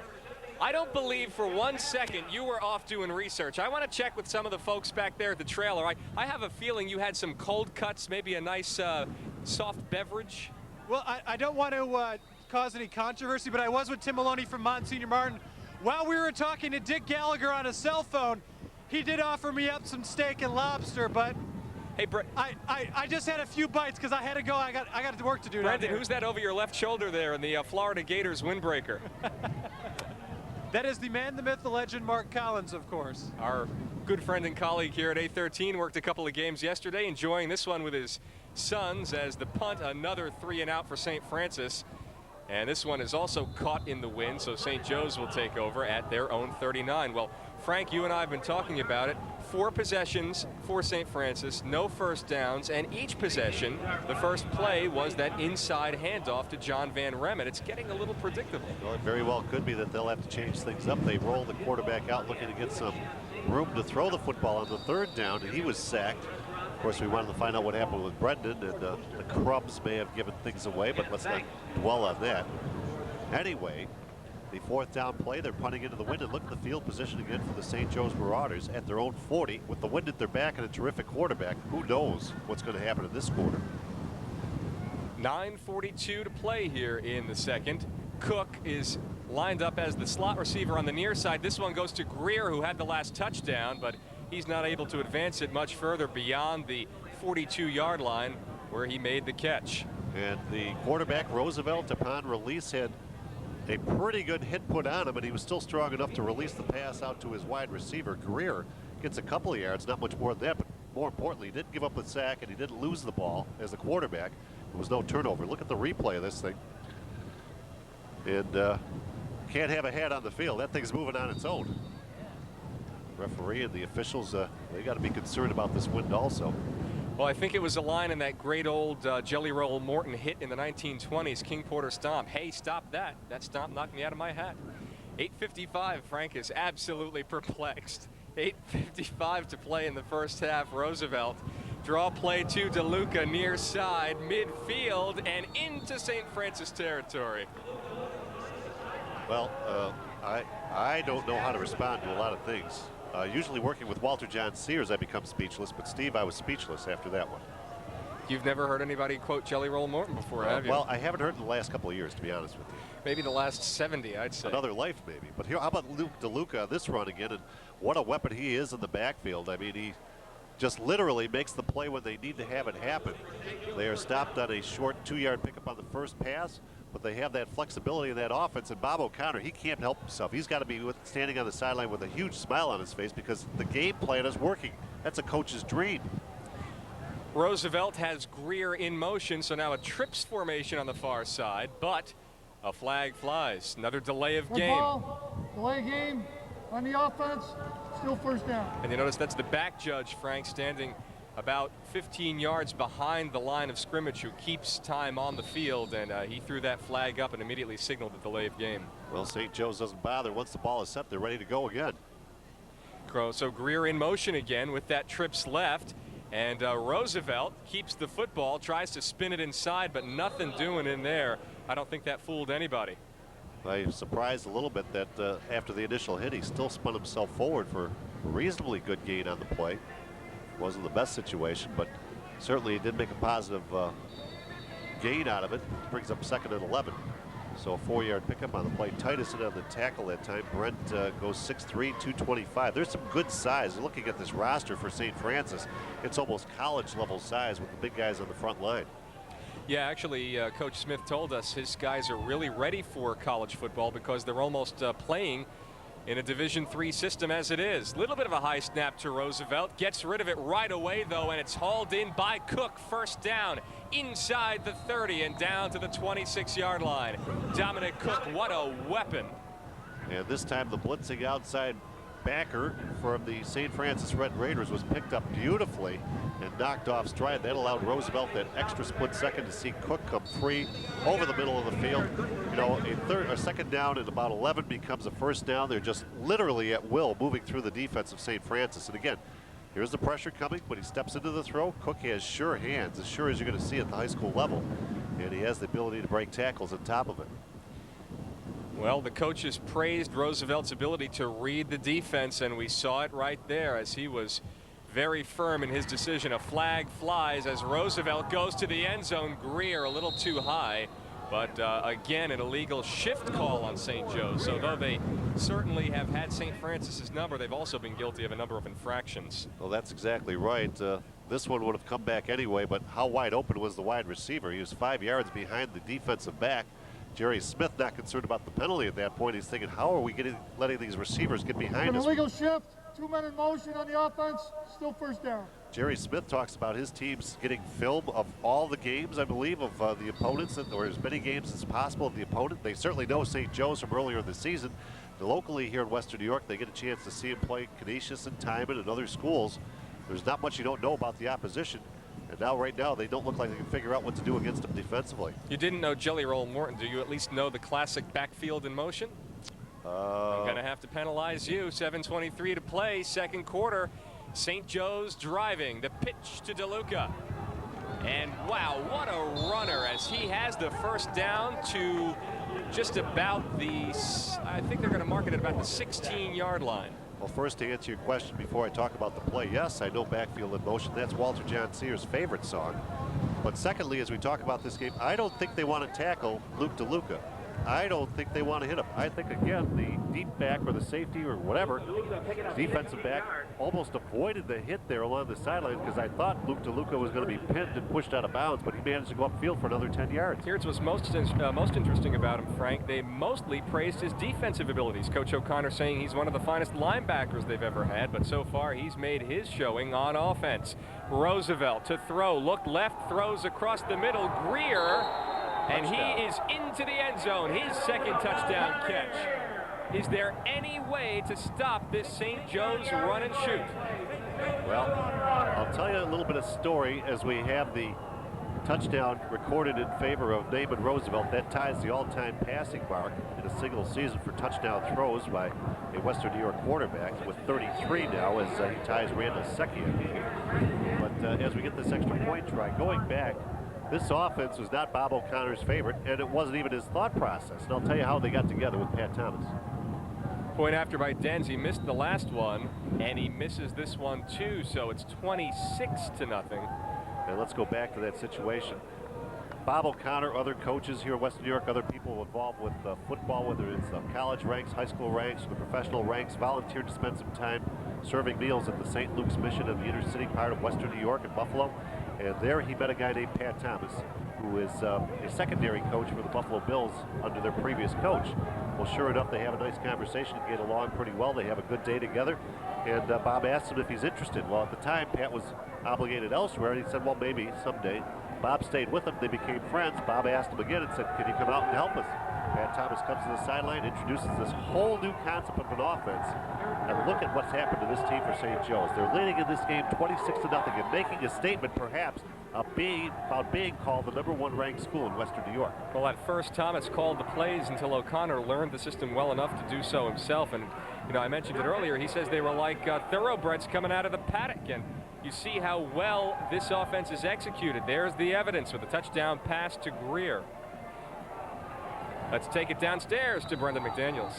Thanks a lot, guys. One more note on that touchdown record. Randall Secchi set that record in 13 games. So, as you see, Naaman Roosevelt has done it in less than 13 games. So certainly the record for Naaman Roosevelt, pretty impressive considering the number of games he's done it in. Chaz Davis mishandles another kick. And how bad can things go? They're only going to get worse here for St. Francis as they're going into the wind here with 6:37 left in the second quarter, and their return people, first they didn't cover one kickoff, and then on this last kickoff, the return man bobbles it twice. Instead of going forward to try and just make something happen, he loses another 5 or 6 yards trying to take it to the wide side of the field. So things are really off track here for St. Francis. Well, so far, they have opened every drive with the same play, an inside handoff to John Van Remmen, and I would think that's almost a microcosm for how they've played so far. They keep trying the same thing and it doesn't work, so let's see if they switch it up here. 1st and 10, pinned deep, their own 6-yard line. Ilio DiPaolo under center. And they will come out with a pass. He is flushed and so close to the end zone. That was a good defensive play. He was looking to make some room to the left side of the field, and the tackler, number 52 defensively, that's Matt Piazza, 5'10", 225-pounder, literally watched the quarterback and shed the block at the right moment, and actually fell on top of DiPaolo and lost. DiPaolo loses, what, another 4 or 5 yards. Just watch the defense here. See him watching, and all of a sudden he just leans over, reaches out, and throws him to the ground. He was dangerously close to giving St. Joe's the 2 points they missed on the extra points. And credit Piazza there. He is a Trench Trophy nominee, 27 tackles, 3 sacks coming into this game. Call it 2nd and 15 now. St. Francis is in big trouble. They give, I would assume that's Van Remmen up the middle. Didn't get a good look at it, but whoever it is, he didn't go anyplace. It was John Van Remmen, number 21. Well, a little something about John Van Remmen in the offense. Jonathan goes 5'10", 155. He's just a sophomore. And again, we talked about one of the weaknesses of the St. Francis team early on was apparently the discussion about a lack of a good running back or a combination of running backs. And they finally find one in a sophomore, and he's really made a big difference back there along with his teammate, Paul Eaton. And they're confident enough to let him start in all the big games now. That's saying quite a bit for a sophomore player. Things are in very, very difficult position right now for the St. Francis Red Raiders. 3rd down and 13. They've used 14 different rushers this year, thrown to 9 different receivers, but so far it's been the same group of plays. Is obviously here with a quarterback sneak. They're just going to try to give their punter a little bit of room. And the last couple of punts have not gone very far. Punting into that wind. For the St. Francis team as the second quarter went very much in favor of St. Joe's, and I would expect with the time left here in this first half, just a little less than 5 minutes, that they were looking for great field position again. And when do you stop if you're scoring touchdowns in this offense? It's like the old Buffalo Bills, to tell the truth. The no huddle that was run here so effectively for many years. 4th and 8, punter standing in his own end zone, and he's got to be careful. He's not back that deep, but if he steps on that end line, of course, it is a safety. Sjhs.R.Stad. Oh boy, they got a roughing call. That's too bad. They got a roughing call on the punter, unnecessarily, mind you. A miscue by St. Joe's finally. A very short punt. St. Joe's would have been at the 20-yard line of St. Francis, but forget all that. I believe we're going to get a roughing call against the St. Joe's player, trying to get there to block the punt, and again, he didn't have to do it. You'd have to see the replay to see the incidental contact, but it was just enough to get the attention of Paul Trubinsky, who immediately reached back and threw the flag. And why? I asked Steve, why would you do that in this situation? Everything is going your way. You could put this game away with another score, I think, but you give St. Francis maybe a chance to hang on. Watch this and see what happens. Running into the kicker on the receiving team. Well, it looked like he was almost blocked into him, though, Frank. But why even get close to him? I don't understand the thinking. You just got to put some token pressure there. Calm yourself down. I think your hairspray's starting to frazzle. Absolutely. Well, anyway, they don't give him the first down, but they allow him a 4th down. I think I said Sjhs.R.Stad, by the way. Obviously, I meant to say Ilio DiPaolo, the St. Francis punter. That's a break, anyway, that they didn't wind up with a first down, with an opportunity to keep the football in their hands. Well, there's Cook, who has been such a good receiver for them. He is awaiting the punt along with Roosevelt, and I thought the play was dead. So did DiPaolo. Then he kicks it, and it's picked up by Cook at the 40. It's still alive. Cook, 30, spinning away, and he's down at the 32-yard line. So a slow developing punt, and then Cook, it looked like he was out of bounds. He wasn't, kept it alive, and picked up about another 8 yards. DiPaolo, they're playing a little cat and mouse with the defense, because you know Bob O'Connor told his players, don't go near the punter. Just stay away from the punter. So DiPaolo hears this or knows this. He heard you up here. And as a senior, he's saying, well, maybe I'll just take a little time to let our team get downfield a little bit further. When he does punt the ball, it turned out to be pretty good, actually. Got it to the sideline. But again, Dominic Cook, what a nice move. Yeah. He's a great athlete. I think Bob O'Connor heard you. You got a vein up there in the forehead, Zachary. Well, I have a couple of veins. 3:32 to play. First half, St. Joe's looking to add to their 26-0 lead. Roosevelt to throw. He's got a man and a reception. Devin Dawson's first catch of the day, of the afternoon. So they have been spreading it around. Greer has 2 touchdowns. Cook has 1. Dawson comes up with a catch there. Demario Johnson's their other wideout, number 6. He hasn't been too active, but, you know, St. Francis talked to us about how they like to spread the football around. It's St. Joe's who's done it so well so far. Well, this offense is geared to do that. Just have the quarterback find the right option, and so far he's been very effective at doing that. The receivers run pretty good patterns, too. You can see that. They're getting separation from the deep backs. Fabor takes him out, gives him an escort to the sideline. Roosevelt. He just has so much time. Look at the blocking of that offensive line. Hit as he throws, end zone. Oh, my. He had 2 receivers down there. No flags, though. And I think the wrong guy got his hands on the ball. It was intended for his teammate, who went by on the play. That would have been Dominic Cook, I believe. And Greer is pointing at Cook saying, what are you doing here? You're not supposed to be in that area. You brought some defenders over, and I think Greer actually deflected the pass that would have been on the mark. Good to call. Dominic Cook. Just unfortunate, 2 players at the same time in the same location offensively. Well, we were talking. They like to spread this around like butter on a roll, Frank. But that time, 2 players in the end zone. You see where I think it was intended to? Cook was coming from the wide side of the field, and David had a long look at him. He took a pretty good hit on the play.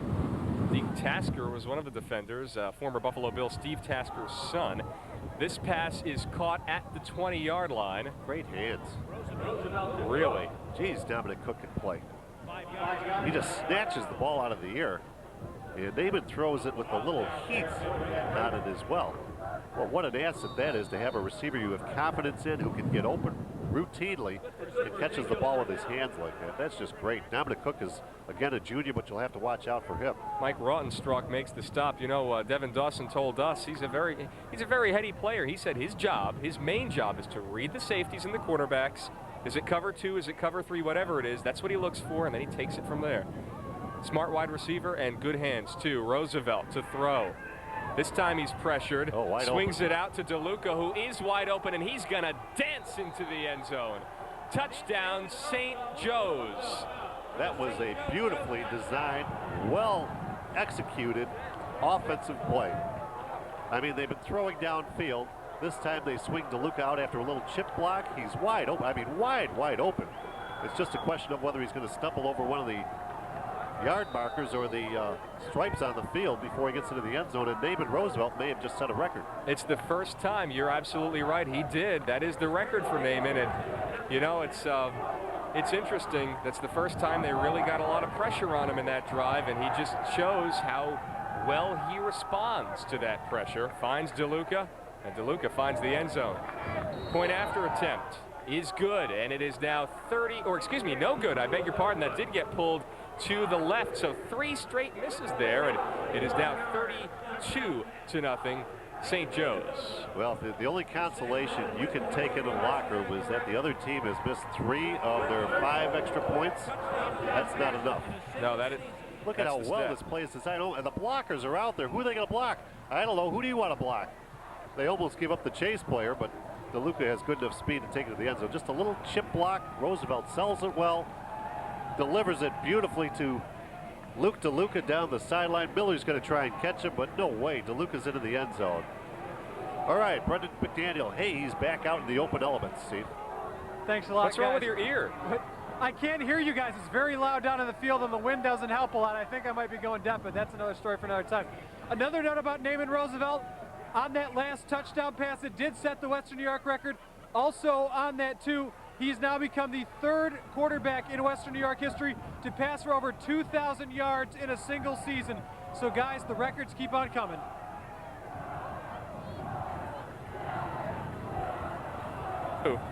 Has lost it there just for a split second. You see the extra point try. That goes wide left this time.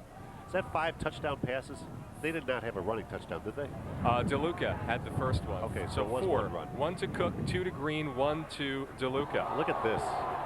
They just keep mishandling these kicks off, I guess you would say properly. DePaulo. Well, DePaulo shows some pretty good athleticism, trying to make a play out of it anyway after dropping the ball. But just that 1 split second of allowing the team an extra 2 or 3 steps towards you puts the coverage or the return opportunity in distress.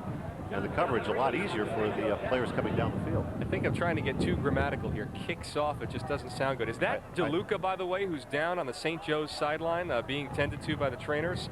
Well, Brendan's right down near the situation. Maybe he can take a look as they seem to be working on the ankle there of whoever that player is down on the sideline. It's 20-something, and looks to be 29. No, it's not. It is actually number 25. It's the man who just missed the extra point, Dens. DeLuca's out in the middle of the field as at the middle linebacker position. Hard to see from up here, but that is Dens. And now DePaulo with a lot of time, but now he's forced to run out. And he'll pick up about 4 yards on that play. A little information on Ilio DePaulo. He's not the tallest quarterback you're going to see, but a 3-year starter. Great arm, 5'11", 180 pounds. Again, throwing for more than 1,000 yards. But a little word there. Coach Six obviously is the best quarterback in Western New York.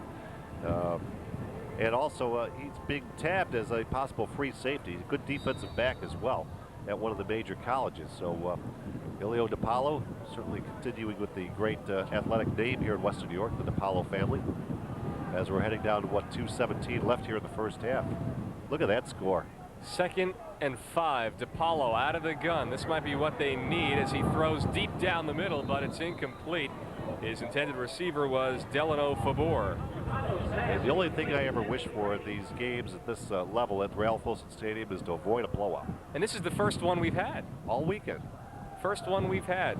The Randolph game, their win over Ellicottville in Class D, that was a shutout, but it was a close game. Silver Creek won late over Casadega Valley in Class C. Then all 3 games Saturday were close. The wins by Lackawanna, Grand Island, and Orchard Park especially.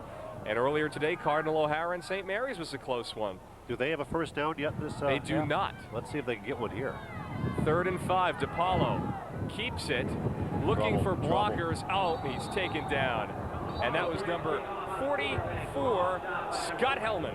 Well, Hellman gets blocked out of the play initially, and DePaulo's dancing around looking to try and make the play, trying to get that first down in the first half. St. Joe's takes a timeout here, by the way, but Hellman has enough time to recover from being blocked out of the play and catch up with the play. That, again, that says something about St. Joe's and the intensity that they see in this game. See where Hellman was? He was way off the play, but now he gets back into the position and takes Ilio DePaulo down, and I'm sure Ilio's feeling that tackle. And then Luke DeLuca comes in to add his weight to that pile. One more look. Always get 3 looks here on 8-13. Well, 4th down at about 8 or 9 yards with under 2 minutes left here in the first half. St. Joe's leading 32-0, and you know, even the fans here, what do we want to talk about? Dinner? I mean, after the game? Oh, by the way, we have to recognize Rick Carnahan for purchasing the buffet dinners and luncheons over the weekend. All the food's gone. I don't know if you know that. I've had 2 hamburger buns. Yes. And a couple Pepsis. No meat, Well, at least you I've got been the down on the sidelines. You got the buns. In the tray. Oh. Count your blessings. I'm not even going to touch that one. Well, I'm just saying it the way you said it. I've got the buns. Inside 2 minutes to play. I'm glad you noticed. DePaulo will punt again, standing at his own 22-yard line. Well, I'm watching my figure, Frank, because no one else will. Well, once again, he thought about maybe throwing it. Oh, he almost hit his own I guy. thought he did hit his own guy, number 53, Pat Deneke. It really doesn't matter. It just depends on where they spot Now the ball. a flag comes down. You had a little extra activity between the St. Joe's punt return team and the coverage team for St. Francis, and the official threw the flag. It might be an unsportsmanlike conduct call. And there you see it, personal foul against St. Joe's, and that's what Bob O'Connor does not want. You don't want to give the opposition any opportunity to change the momentum. I'll be very interested to hear what Coach Jerry Smith has to say about this first half performance. If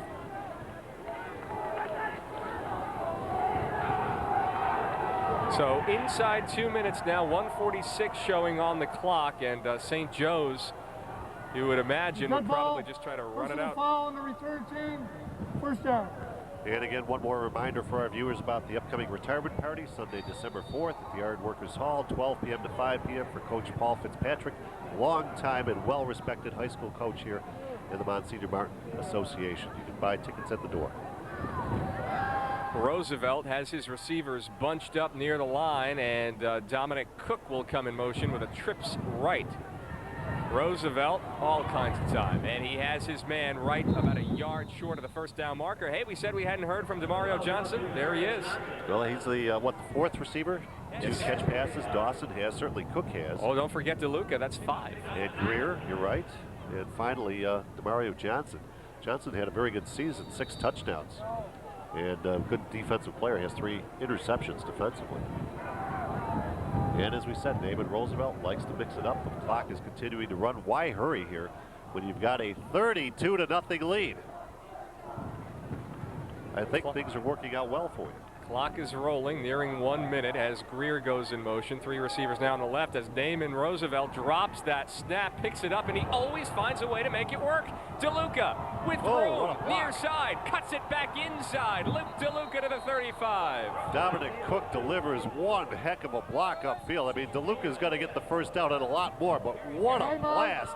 As Dominic Cook lines up an unsuspecting tackler there for St. Francis, who will not forget that hit. Let's not forget the last touchdown to DeLuca came off a broken play where Roosevelt was being heavily pressured. He's showing his size and strength. That's the second or third time he's been hit. 6'1", 180-pounder.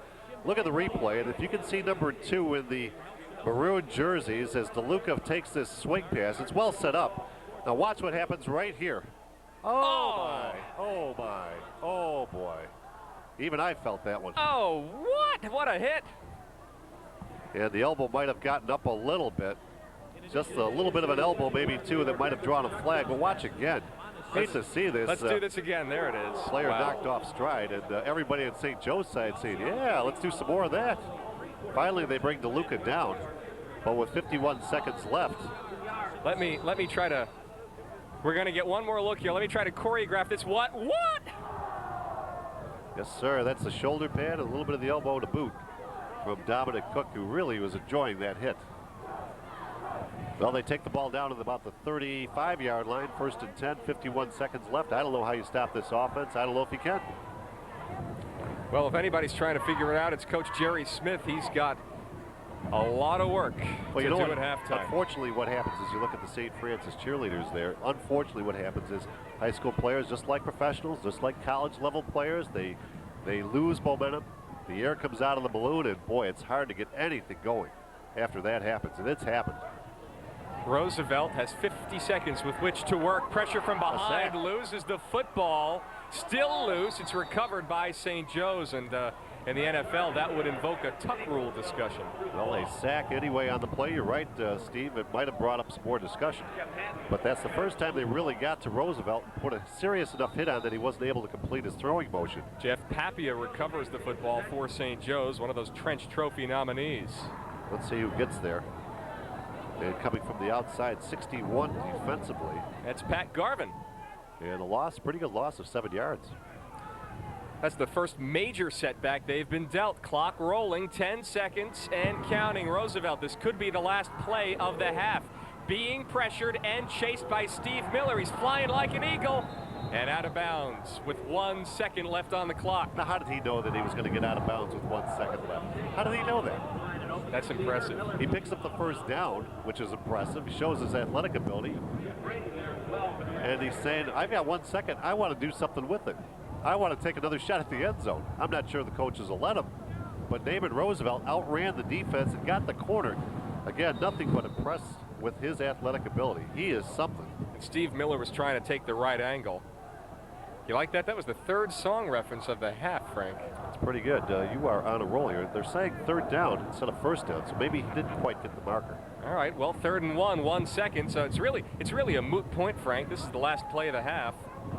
Roosevelt looking for the end zone, trying to find Dawson. Oh, he caught it just short. Oh, but wait, there's a flag. Half can't end on a defensive penalty, can it? It cannot. There will be an interference call because the receiver was slowed down, I think, by the defensive back. The only other possibility is they call offensive interference, but he catches the ball at the 1 yard line. Well, we've got to talk about this because there was a very, very confusing situation at the end of the first half. The last time these teams met, and it resulted in a St. Joe's touchdown. There was a lot of discussion among the officials. It's going against St. Francis because they are talking to David Roosevelt. They're going to get one more play. It's going to happen to them again. Because in the first meeting, Red Raiders sacked the quarterback who threw an over-the-shoulder backwards pass to the receiver, landed out of bounds, nowhere near a receiver. One official called it incomplete. Another said it was a sack. Clock should have stopped. The half ended. O'Connor argued with the officials. A minute later, they came to Smith, gave him another chance, enough for one play, and it was a touchdown by St. Joe's. Well, there's actually, depending on whose version you hear. On the defensive team, as the clock ran out, accepting the penalty gives him 1 on time down. This is almost eerie how this is happening again. Well, talking about that controversial situation to close the first half, the score was certainly a lot closer. And depending on who you talk to, there was either 1 minute between as they walked up the field or 5 minutes later they came over. It just depends on which version you believe. Coach Smith admits it was the proper call. His issue was with the procedure and how long it took for the officials to figure it out. A little bit of a technical error there by the officials, which occasionally, but it almost rarely happens in high school football. Untimed down, Roosevelt with 1 shot to the end zone. He has 4 wideouts and DeLuca standing alongside. Who will he throw to? Near side, Dawson again gets a little push. Flag flies again. You got to do it again. 2 untimed downs to end the half. Maybe 32 zip, but it's still an entertaining affair. Yes, sir. If you love high school football and you love competitive high school football, you missed the earlier games. This one here is pretty good football as you're seeing an offensive display put on by the St. Joe's Marauders. And again, we're going to get that no time left and a defensive penalty. On the offense. Wait a minute. Decline, half is over. Whoa. Boy. They called Devin Dawson. I think the officials said enough. Let's get out of here. Yeah, maybe. Let's call it. All right, well, Brendan McDaniels is working the sidelines that he has. Coach Bob O'Connor from St. Joe's. Yeah, Bob O'Connor ready to talk to us over there on the near sideline. Brendan taking the safe route. Let's hear from Bob O'Connor. Thanks a lot, guys. Coach, everything going well on offense. You're shutting them down on defense. Can you ask for anything more from your team? No. This is kind of, we've been getting better every week. And with the offense that we're running, thanks to Pat Thomas, I don't think there's a team in the state that can stop us. Now, how do you keep your team at halftime to realize that there's a whole nother half left to play, and this is a very good St. Francis team? Well, right now it's about setting records. Naaman just broke the record, and he can add to that because he's only played 3 full games this whole season because we've been scoring so many points. So, we'll play the guys at least another quarter. Thanks a lot, Coach. Good luck. Okay, thank you. All right, guys, back up to you. And then Naaman Roosevelt has the record. Touchdown passes in a single season. What an impressive first half. We shall step aside. St. Joe's leading 32-zip at the half. Second half action straight ahead. You're watching the Monsignor Martins Class AA Final on Adelphia, Channel 13 Sports.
Towards the end of the line. It's caught. What a catch. Touchdown. What a catch.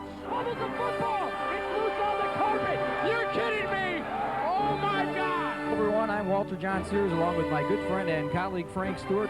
Fumble in the backfield. They win. Oh, my goodness. Just the way I designed it. We want to cover the high school football in the last 10 years. To level that, a lot of people throughout the state are led. Santa Claus was dreaming of everyone's holiday stress. Lose the stress, Santa. Get a head start on the holidays at McKinley Mall. On the Sunday before Thanksgiving, McKinley Mall is reopening at 6 p.m. for a unique shopping event. There'll be special discounts, free gift wrapping, prizes, and more. Holiday Head Start is your one-night-only chance to avoid the holiday rush. Tickets are just $5 and benefit a great charity. So, see you at McKinley Mall for Holiday Head Start. You roar, we'll soar. The high-flying Niagara Purple Eagles are already in full swing. Niagara is affordable family fun, and you'll never be closer to the action. 100 years of basketball, 10 years of hockey, one season to remember. Go to Ticketmaster.com or any Ticketmaster outlet or call 286-8622 and get to an upcoming game today. The Niagara University Purple Eagles. Let's get ready to roar.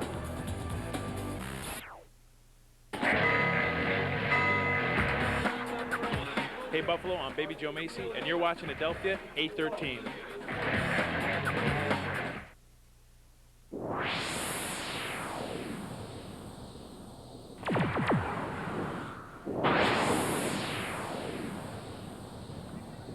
It has been all St. Joe's, a 32-0 halftime lead on top of St. Francis as we welcome you back inside this venerable edifice, Ralph Wilson Stadium in Orchard Park, New York. Downstairs to the third member of our broadcast crew, Brendan McDaniels.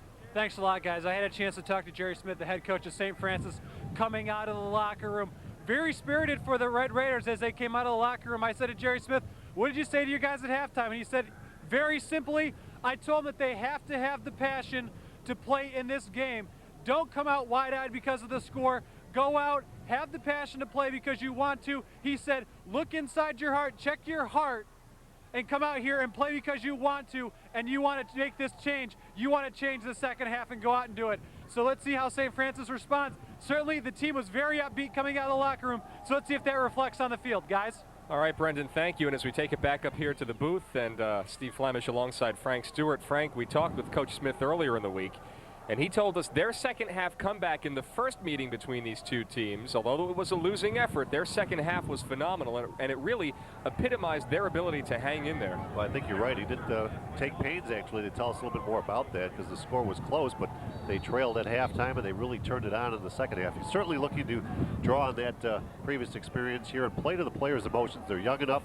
They're malleable enough to really grasp into the idea, and what you need is just a momentum shift. They did not pick up a first down, as I recall, in the first half, Steve. They did not. That's just the first step to get back into the contest. You've got to get possession of the football again, maybe hold on defense here, of course, and then do something when you have the ball. Mike Lawless gets us underway in the second half, and this is going right toward Naaman Roosevelt at the 4. Roosevelt across the 15, the 20, 25. Naaman Roosevelt, what a start to the second half. They pick up right where they left off. And Naaman Roosevelt down to the St. Francis 42. Well, what else can he do out there today to help his team? I'm a little surprised he's back again returning kicks, but he's such a good athlete. The coach has so much confidence in him that he's able to return the kick rather easily. He averages 48 yards per kickoff return. He's had a 90-yard touchdown run and a 93-yard touchdown run on receiving kicks. He's that good. Naaman Roosevelt with 4 touchdown passes in the first half, including the record 34 now in a single season. That breaks the mark set by Maple Grove's Randall Secchi a few years ago. It was a touchdown to Luke DeLuca, made it 32-zip, our current score. So a record-breaking first half for Roosevelt. Who knows what he's capable of here with 5 wide receivers. First time they've shown that look tonight. Yeah, the defense trying to figure out who to cover. They got 3 wide to the right, 2 to the left. Yeah, they're jumping and shaking back there. It's a draw play to DeLuca, and they've run this a lot so far. DeLuca finds a way to bounce it outside for the first down, and now a flag comes down as Luke DeLuca off the draw again, picking up big yardage. Well, they checked the defense out, and maybe Naaman Roosevelt knew the play. It's a holding call against the offense. Maybe he knew the play and what was coming, but once he saw the defense, he brought DeLuca back in to a running back position, and then it's just a handoff, and it's power to the right side. And this isn't good. Pat Hayden, who wants to study pre-med at Holy Cross, is right now the subject of a medical examination himself as he's injured. Hayden is down on the turf at about the 28-yard line as we take a look at the replay. Look at this play. Luke DeLuca again. Nobody touches him. He's running into the backs of his own blocking backs and linemen in front of him before he actually gets hit. He may have fallen on top of Pat Hayden in an awkward way, the way the play wound up. So hopefully Pat Hayden will be able to get to his feet. But Naaman Roosevelt and the St. Joe's Marauders off to another great start here in the second half. Everything went their way in the first half. Defense was exceptional. The offense was unstoppable. Well, Pat Hayden's still down. Obviously, that's the concern right now of the St. Francis players and fans. Interesting, his last name is spelled H-A-I-D-O-N as he's now to his feet. Not H-A-D-E-N, though it is pronounced the same as Pat Hayden, the former Rams quarterback, now a broadcaster with NBC. That Pat Hayden was a Rhodes Scholar, and this one's pretty smart too, Frank. He sure is. He's being talked to as an athlete, a football player by some of the teams in the Patriot Leagues and the Ivy Leagues, and especially interested, I guess, now in Holy Cross also. So he'll be playing college football somewhere. I think he's one of those guys that they really need to get involved here in the second half if they're going to mount any kind of a comeback. Right now, though, the big key is on defense as Naaman Roosevelt in a rare appearance under center from the 39-yard line. And DeLuca now comes in motion. He gets the pitch. Looked a little like a jet sweep that time as he cuts it inside the 30, breaks DePaulo's tackle, and he's down at the 19. Look at the moves of Luke DeLuca. Well, the play is coming back again, though. It was that good a play. And how did he get so free to run so well and make those moves? Well, there's some holding, and let's see what they're going to do here. I think it's going against the offense. For the second basically play in a row, they're going to be penalized. Jeff Brady made the tackle, by the way, but we will have to check on the penalty marker. Watch these moves. I think one of the players reached out and grabbed a little bit of jersey of the St. Francis player, but Luke DeLuca, he's doing it all. On the offense, repeat first down. Well, St. Joe's hasn't made let me correct that. They did make a few mistakes in the first half in terms of penalties. We saw a few false starts and a couple of illegal shift penalties, but it certainly hasn't been enough to chip away at their lead and their dominating presence. Well, we're looking at the same situation. It's still first down here as the penalty puts the ball back to the other line of scrimmage. It's 1st and 8, kind of a funky quirk of the rules where the ball is marked from the spot of the foul. Naaman again, 4 wides, and DeLuca joins him in the backfield, out of the gun. He wanted the draw, but again a flag. I think they had some movement by the offensive line that time, so 3 straight penalties offensively. It's getting messy now. Another false start. Well, I just said it. They had a couple in the first half. So, you know, Brendan talked to Bob O'Connor, and there wasn't much else they could do. I think he's found a few things to work on. Ball start on the offense. Repeat first down. Well, one of the discussion points, and everybody has an opinion about it if you're around high school sports, and especially football here in Western New York, is the Catholic season comes to a close on this day for all their players, and they certainly would like the opportunity as one of the few areas of New York State rather, here in Western New York anyway, that does not allow the Catholics to compete in the state championship playdown. And, these teams think they'd be good representatives for that. Oh my goodness, how does he break that tackle as he gets it inside the 35-yard line? And Jeff Brady again takes him down. He's been coming up big defensively here, trying to keep DeLuca in check, but it's not easy. Well, one of the things I think I mentioned it earlier in the first half is when he comes at you, especially with a head of steam or speed behind him there, I think some of the defensive cornerbacks and the safeties are a little fearful of putting the hit on him. And what he's doing now is he's kind of stopping in mid-stride or putting the brakes on, and everybody's going by him. He's showing some great balance and quickness to be able to do that for a guy his size. But I think it's part of the fact that St. Francis really didn't want to have a lot of contact with Luke DeLuca here tonight. 2nd and 2. DeLuca once again lines up as a wideout, but he's often come in motion from that stance. And it looks like he will stay up at the top of your screen as Roosevelt will keep. But he goes nowhere as he is met almost immediately. And again, Brady, the 3rd consecutive play, he makes the tackle. Well, he's delivering at least what the coach was talking about. Play with some emotion, play with passion. If you like this game, make a statement out here in this third and fourth quarter. We may not win. I know the coach didn't tell him that, but if we don't start playing with a little bit more enthusiasm, we're going to get run right out of the stadium all the way back to our own Athol Springs High School. Brady came into this game with 63 tackles and 4.5 sacks. He's also known for pressuring the quarterback, and right now he's had the unenviable task of trying to stop Luke DeLuca. 3rd and 1. Should be an easy pickup, and it is, as Naaman Roosevelt buries his head and takes it down to the 30-yard line. And don't underestimate his size. We talked about him earlier. He's 6'1" and 180 pounds. Maybe not the tallest quarterback that you want to see at the college level, but when he can move and throw as well as he does, you don't necessarily have to have that prototype size to make an impact. I think he's going to be a pretty good college player.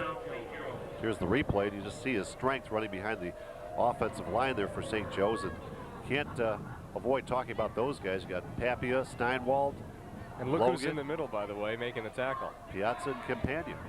Brady again. Out of the gun, Roosevelt, near side, end zone, Johnson, and it's a little too short. Well, the wind knocked it down, Steve. Receiver was one stride behind the defensive back, but when they both looked back at the ball, it just kept dying on them. They had to slow down, stop actually, then dive back towards the quarterback to try and make a play. Well, they had the advantage of going with the wind in the second quarter, and they'll get that again in the fourth, but as we heard from Brendan McDaniels, they were talking to Bob O'Connor, we might not see some of these big stars in the fourth quarter if it remains a blowout. St. Francis with an extra player out there on the field, they had to get him off. And now it's Dominic Cook in motion as Roosevelt wants to throw, being pressured near side, and that's DeLuca, shakes and bakes Brady this time, hurdles a defender, and he's down to the 20-yard line.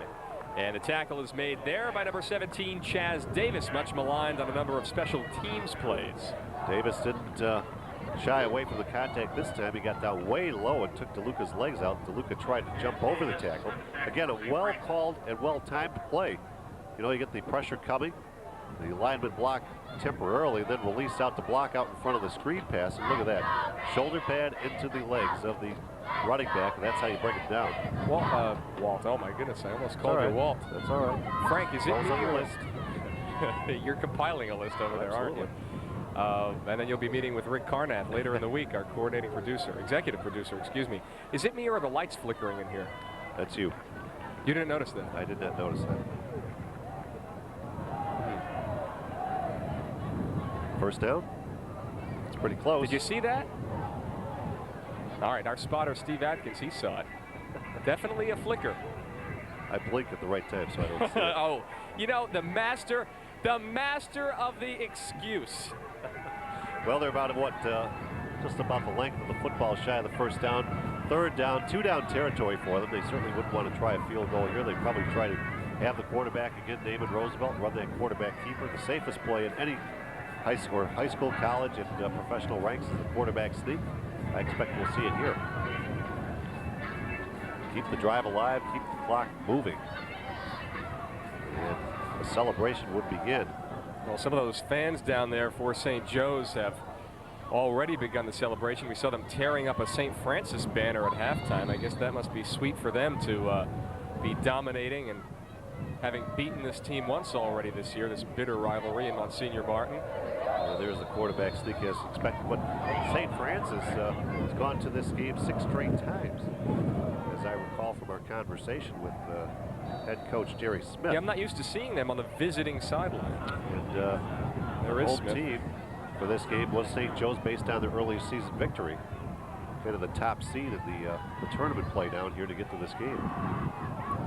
Well, their only loss this season, St. Joe's, that is, was to Steubenville, Ohio. And it was a close loss, too, 35-28, I believe, as the lights flicker again here at the Ralph. And Roosevelt drops all the way back to his 30. And look at this. DeLuca again breaks one tackle and finally brought down at the 19. I think that was Zach Zabo, number 99, making the stop. Quite impressive. The play call again was well timed, and I thought it was going to go for the touchdown, but the pursuit finally got there. And And somebody just turned on a giant Cool Zone fan over the stadium. Look at the rain coming down. The great mist, isn't it? And the fans are running for cover. And Brendan McDaniels, he's getting out the umbrella. There it goes. He's toughing it out, though. All credit to Brendan. But let's not forget, in the last game, I went a good 10 minutes without the umbrella. And look, advertising arrival. No shame. Roosevelt to the end zone, intercepted, finally something big, and it's DiPaolo, the quarterback. He says, you know, I want this football back. I want to try something here. Well, this is one of those times where the free safety DiPaolo makes the right break on the football as Naaman Roosevelt maybe puts a little bit too much touch on the ball. Again, going into a very strong breeze. We're estimating 25 to 35 miles per hour. And you try to put touch into the end zone. The receiver was open, but by lofting the ball, the wind gets a chance to knock it down. DiPaolo stepped in front on the good break. Finally, for St. Francis, something to get excited about. But almost half of this third quarter is gone. That's right. Clock is definitely not on the side of the Red Raiders. From the 4-yard line now, Elio DiPaolo, raved about by his coach. As we take one more look at his work here on the interception, just stepping right in front of the receiver there. He's a good football player, Elio DiPaolo, a name to be talked about in the future in the college ranks for sure, depending on where he goes and where he plays. But you cannot deny the credit that goes to this side of the field here for the St. Joe's Marauders and their coaching staff. How well prepared. The game plan has worked to perfection for them. They've scored 32 points. They've shut out the opposition. They've literally held St. Francis without a first down through 2.5 quarters here. And St. Francis still, in my mind, looking for their first down of this game. And as I mentioned before, Coach Smith says Elio DiPaolo is the best quarterback in Western New York, and it's in situations like this where I guess you really have to become a leader on the field, step up and get your team motivated to, despite a 32-point deficit, find a way to make something happen as the rain has suddenly stopped. DiPaolo under center now on the 1st and 10. Taking a lot of time here. He's going to keep it near side, tries to turn the corner and does not. He's creamed by number 7, Naaman Roosevelt, the quarterback. Well, Naaman Roosevelt just missed as DiPaolo ducked underneath, and I mean just missed because he was coming up high enough where I think the officials even talked to him saying, let's not have anybody get hurt out here at this point in the game. You've got this game under control. But watch the conclusion as DiPaolo just slides as Roosevelt right there put the shoulder pad towards the helmet. That would have hurt. But DiPaolo just ducked underneath that tackle. Maybe a yard pickup on this one. And credit Dominic Cook for initially bringing him down, and then Roosevelt at the end there. So on 2nd down and 9 now. Look at that goalpost behind them blowing in the wind. DiPaolo gives straight ahead, some running room, but quickly closes up. That carry made by Van Remmen and a tackle made by Cook. Second straight defensive play for him. Well, a nice gain, though, for a change. About a 5-yard pickup on the offensive carry. And St. Francis, with their backs to the end zone and the score out of control here, just trying to establish something offensively. Keep their offense out on the field. And I think, as I said, coming out of halftime, you got to pick up a first down. Yeah. St. Joe's would love to shut them out completely, not only on the scoreboard, but in the stats column. That would be unprecedented. Excuse me, Frank. Van Remmen checks out as Mike Lawless will now be lined up on the near side as a wideout. So it's 3rd and 4, but with a 4-receiver set. This looks a little like the St. Joe's offense here. As DiPaolo will throw. Wanted to go on the far side, and he's sacked. Dominic Cook again. And then he's finished off by Scott Hellman. Well, Cook got there first, and they knew he was coming. That's the amazing thing. DiPaolo pointed over to the right defensive end and say, here's the blitzer coming, and Dominic Cook still got there. They knew he was coming. They couldn't block him. They couldn't stop him, and DiPaolo's got to be obviously frustrated saying, I have nothing. I can't say anything. I mean, I don't get the time to set up to take a look down the field, much less throw the ball. Dominic Cook has been a star defensively on this drive. There he is. Wow. Gets to the initial contact and just hangs on as DiPaolo tried to duck away. It's enough to slow him down. Cook came in with 66 tackles and 4 sacks, a couple fumble recoveries too, and now DiPaolo punting from deep within his own end zone, picks it up off the turf, and what a sloppy kick that is. I think somebody got a piece of it.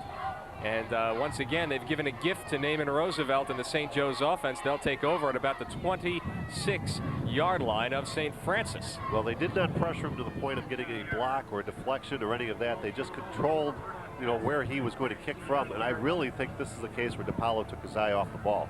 As a punter, you've got to have that hand-eye coordination along with your leg, and I just think he looked away, because the way, after he kicked the ball, he put his head down and threw his hands up a little bit, saying, what else is going to go wrong here? Take a look at what happens. Does he take his eye off the ball? Well, maybe not, but it still went off the side of his foot, obviously. And there you see it go out of bounds. What field position here for St. Joe's? I thought maybe somebody had been blocked into it. Evidently not, but as you pointed out, the special teams woes continue, and what else could go wrong for this St. Francis team? Totally demoralizing. The give to DeLuca, cuts it back inside, and he is down now to the 16-yard line. Luke DeLuca is the only man who's actually carried the football in this game for St. Joe's, and the tackle is made by Brady. Calling his number an awful lot. He's certainly helping out here. Jeff Brady, the senior. Look at the size of that linebacker, 6'3", 235 pounds. One of the few players that really can challenge Luke DeLuca in strength and size. Yeah, you see, the cleanup on the play. You see Brady getting involved. Rautenstrauch kind of slowed the play down just enough to help Brady get back into the flow. It's those big arms wrapped around DeLuca. As we are nearing the 3-minute mark here in the third quarter, Roosevelt out of the gun. Thought about the draw, now he's being chased, and he is brought down well behind the line. And, and everybody else in the offensive unit there is saying, why did he just hand the ball off? Why would he be trying to do that on his own? As he just cost us about, what, 5 yards, maybe a little bit more than that. And actually more than that, probably about 9 yards. And that's one of the few times in this game we've seen him pressured and not be able to make something happen. Well, it's a team sport, and you can't do everything on your own, because had that handoff gone, the running back had blockers, and everybody was over there for a reason. They thought the play was going over there. Naaman was trying to do a little bit too much maybe on his own that time, as he has the option to do with the football what he wants, either run it, throw it, or keep it. DiPaolo and Rautenstrauch in on that one, and now on 3rd and 15, a rare 3rd and 15 for this team.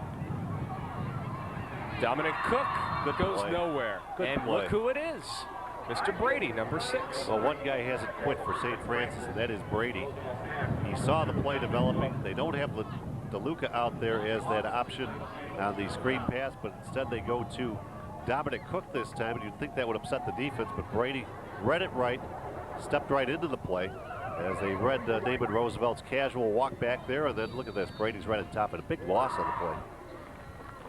You're absolutely right, Frank. I think if there's one guy on the St. Francis team that shouldn't hang his head too low, it's Brady, because he certainly has been involved heavily on the defensive side of the football. He has not quit. And I look down on the sideline, did we see some warm-up action by the backup quarterback for St. Joe's? Roosevelt still in, though, right now, and he throws it near side. Cook, could not hold on. And he had number 4, Mike Rautenstrauch, right in his face, but a rare drop by a St. Joe's wideout. Yeah, he's talking to Naaman Roosevelt, saying, yep, it was just one that I looked away from because he was not going to get the first down at the point of the catch.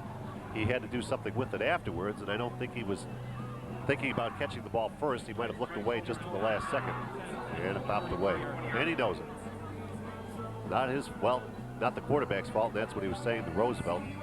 Number 7 out there, as you see Naaman. Terrence Schmond, number 14, is the backup quarterback. You can see just at the bottom of your screen there, he is now warming up. And we do expect to see him at some point, but right now, some new life for St. Francis.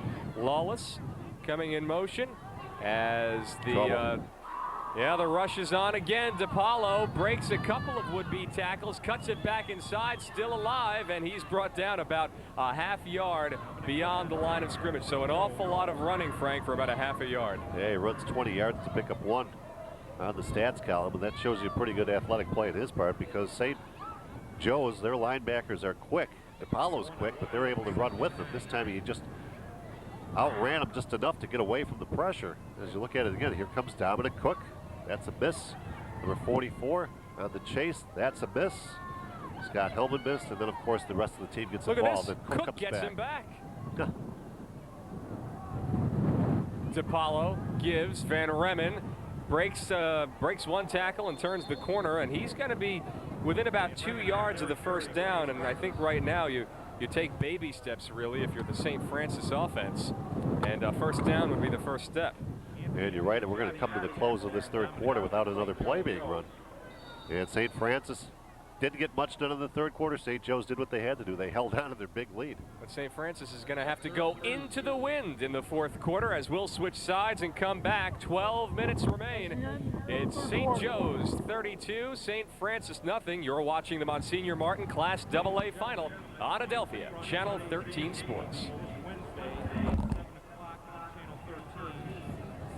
Thursday evening at 7:30 on Channel 13.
Jonathan Van Remmen carries to start the fourth quarter, but St. Francis is still searching for its first down here as we welcome you back inside the Ralph. Steve Flemish, Frank Stewart, Brendan McDaniels here as St. Francis trails St. Joe's 32-zip in the Class AA Final of the Monsignor Martins Association. And what a game to wrap up our weekend. We had some real competitive battles through the 7-game session here at the Ralph. This is game number 7 on our list. Credit to our crew members for all the time and energy put into this weekend. Yeah, they're here for every game. I don't think any of the announcers would be silly enough to work all 7. Well, just one that I know about. Fourth down play. Well, let's see. No, not even close. No, wow. Not even close. They tried Van Remmen up the middle again, and once again, the St. Joe's defense stands tough. Van Remmen on a carry for St. Francis. Well, St. Francis just not able to get it going offensively in this game. They turn it over. Now the wind at their backs for the St. Joe's offense as they come back out. Will we see that quarterback? I'm not sure if Naaman Roosevelt is going to be out there, if they're going to go to the backup, number 14. Actually, number 14 is still warming up on the sideline, so we should have Roosevelt out there. And there's some of the information for the people here at the stadium regarding playback dates. We'd like to help out the people in the stadium. We've been asked a number of times, so Dave D decided to put it up on the board here at Jumbotron at Ralph Wilson. Good idea. Heads are always turned toward that Jumbotron, especially when a certain sideline reporter's up there. Where is Brendan McDaniels? Here's Naaman Roosevelt, and he's brought down by Brady again. Jeff Brady has been a force on this St. Francis defense. About a 4-yard loss on the play, and Naaman Roosevelt is starting to wonder what's happening out here because what was working so comfortably in the first and second quarter is starting to not work as well.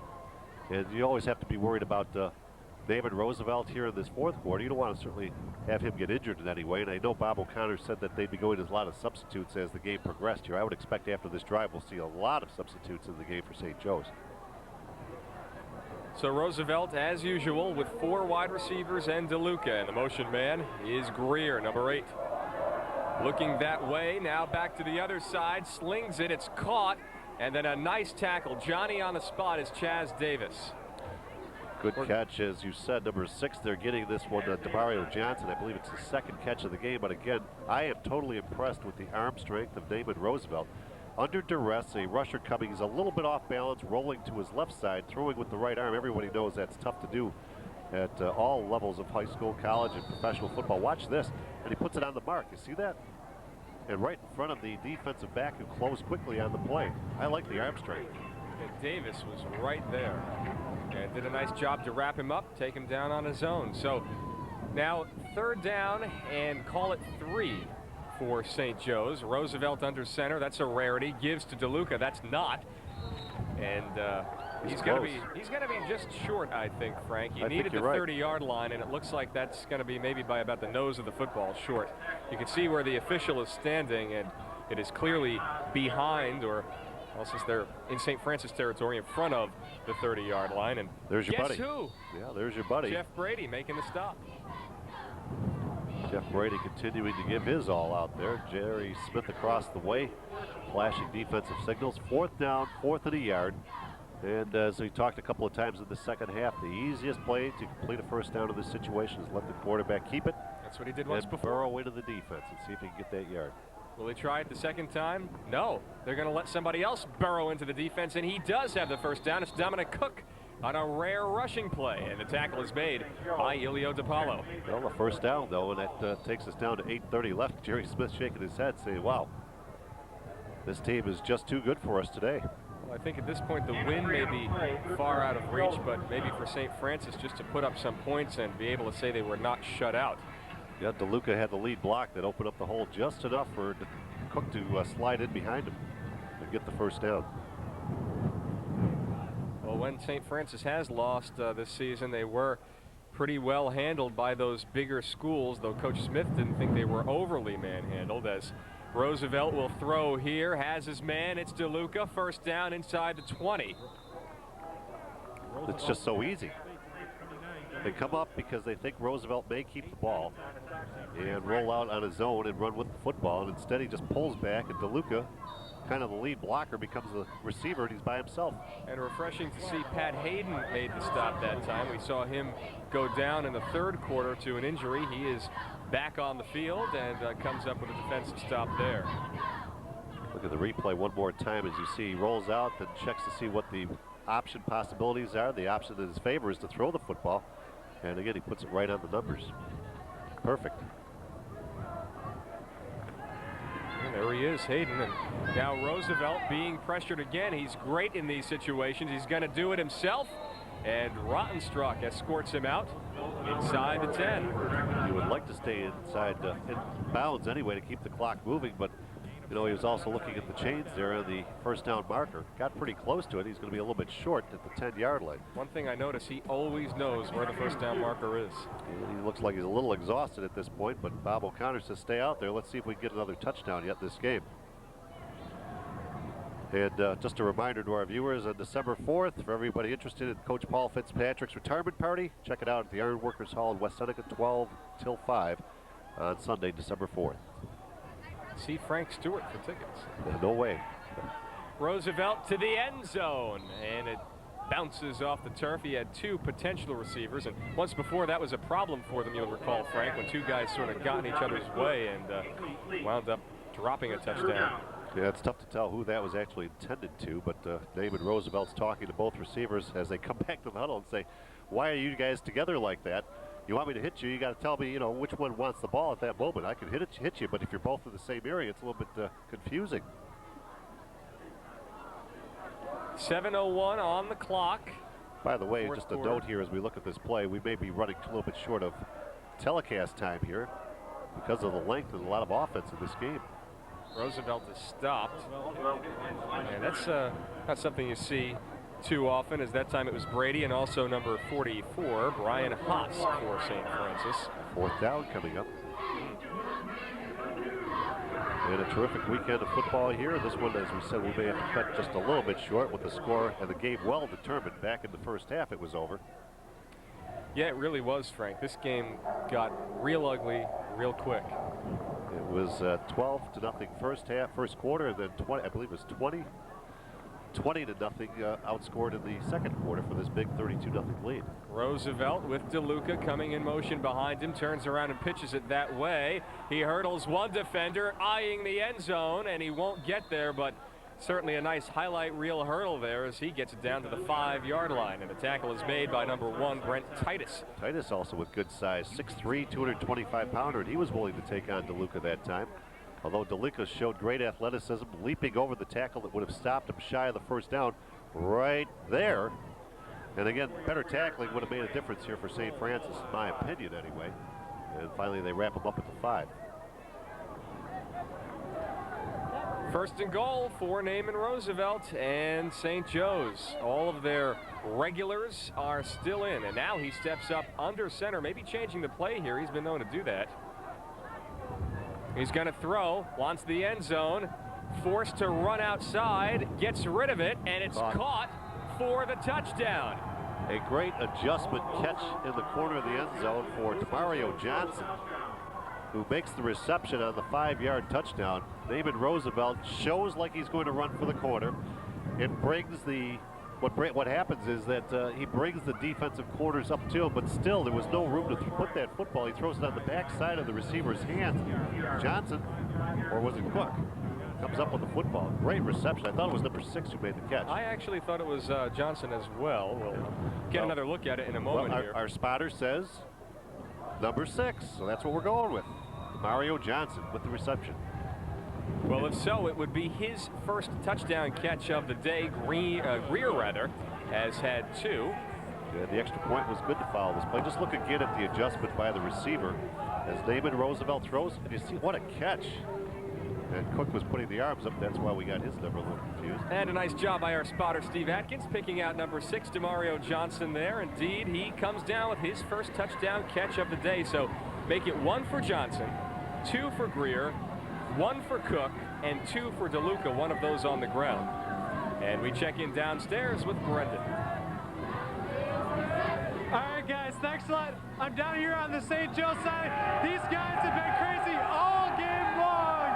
Now, they promised us that they have a chance. You guys ready? 1, 2, 3.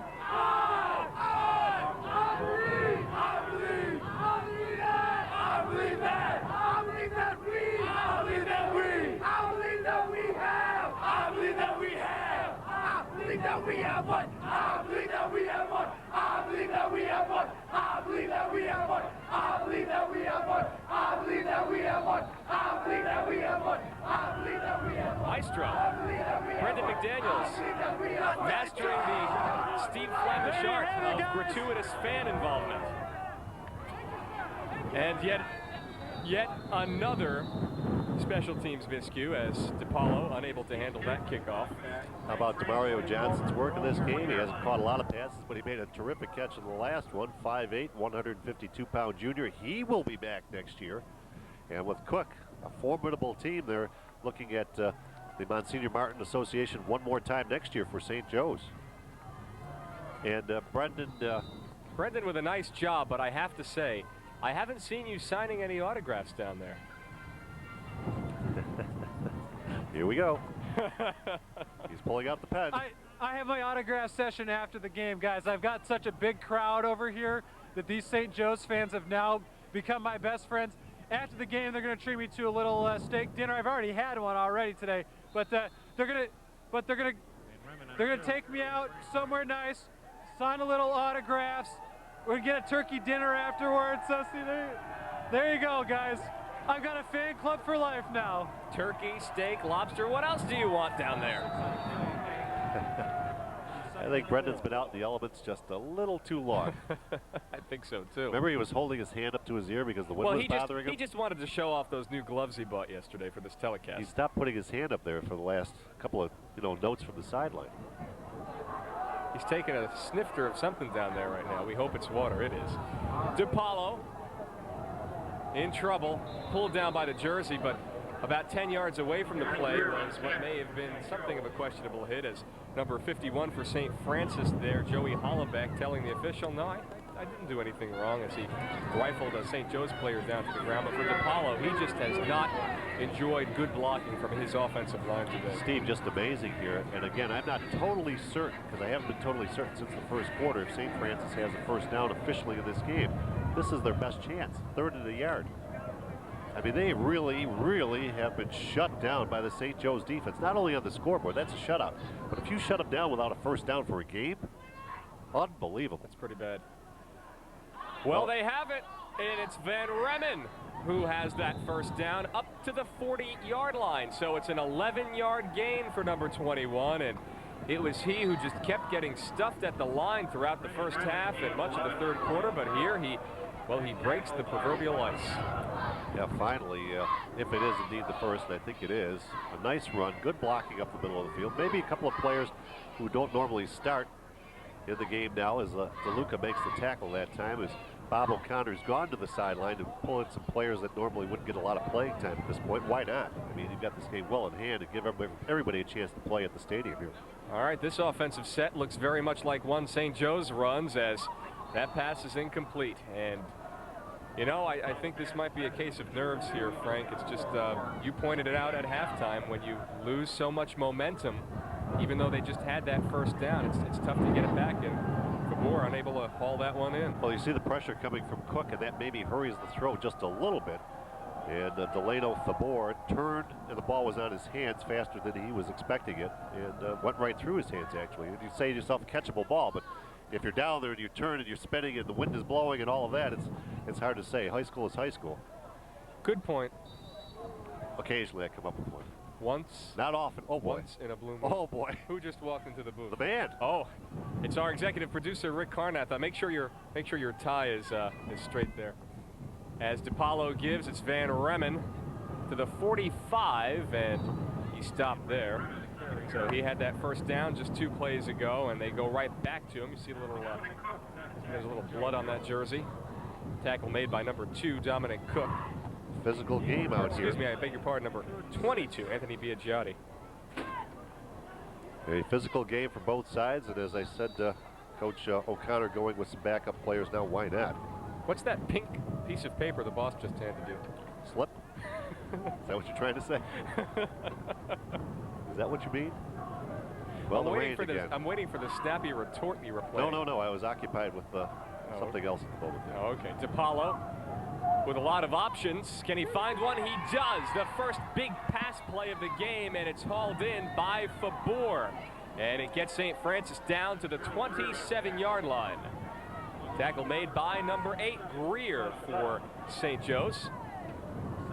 So he's hauled in quite a few passes today, including 2 touchdowns. Here he comes up with a stop, but the big story on this play, finally a big pass play from Elio DiPaolo, what we were expecting all game long but never saw. That's exactly right. And again, you're going to get some of this now in the latter portion of the game, at one-sided decision already. Inside 3 minutes to play now, a 1st and 10. St. Francis would love to get some points. A little bit of a high snap, but he pulls it down. That ball's tipped up in the air and dangerous. There were a couple of maroon jerseys in the vicinity, but nobody was able to haul it in. So we'll go to 2nd down and 10 with the ball on the 27. Jeff Brady get the quick toss there. There's Tasker. How about that? Lucas Tasker, a 5'8", 135-pound freshman. Actually, that's Deke. Deke's 89. What do I have? Okay, you're right. I saw 86 and I saw Tasker. There are so quite a few Tasker, Taskers. the senior. Yeah, there are a few Taskers coming through St. Francis. And remember at this game last year, St. Francis sidelines. Steve Tasker, their dad, the longtime Bills special teamer, now an NFL on CBS analyst, host of the Bills All Access, was down there. I was talking to him about his many sons coming through this program as DiPaolo rolls out, trying to find the end zone. He's pressured, and he'll find the sideline instead. Well, just a couple of minutes, 2:24 left here in the 4th quarter. DiPaolo still playing his heart out. He would love to have one final score here at Ralph Wilson Stadium, because his high school career is about to come down to its final minutes here of his high school career. And since we want to point out the outstanding work of our Adelphia 13 crew. There's a look at Don over there on the sideline. He has been very patient with my many gimmicky sideline reports during the past 3 days. We'll talk about the rest of these fine folks in just a minute here, as now it's Operation try to do something. First down there for the St. Francis team. There's James down in the end zone. Kim, he's had, I think, the easiest job here. Oh, no, don't say that. No. He's had a natural seat behind him there. He's been able to lean back and sort of. Do you know how long it takes him to get dressed? Do you know how long it takes him to get that outfit on? The whole first game. That's not easy. That's not easy at all. I respect James Brown. DiPaolo looking for the end zone. Caught and down to the 1. And Fabor again, his second big catch of this drive. There's a timeout as the chains have to be moved up. They will not move them up actually, but it does become a 1st and goal here. Greer made the stop again. Excuse me, Frank. I was impressed with the arm strength shown there by Elio DiPaolo. He roped that ball. And Fabor was able to hang out this time. So here we go, a 1st and goal. We thought we'd see a lot more of these tonight, but this is the first one for St. Francis. And I think he's in for the touchdown. Yes, sir. And he is. So at least they don't have to go home knowing they were shut out. Who else do we have working here? Gary Black is working. Gary Black is down on one of the cameras. There he is. Wave for the camera, Gary.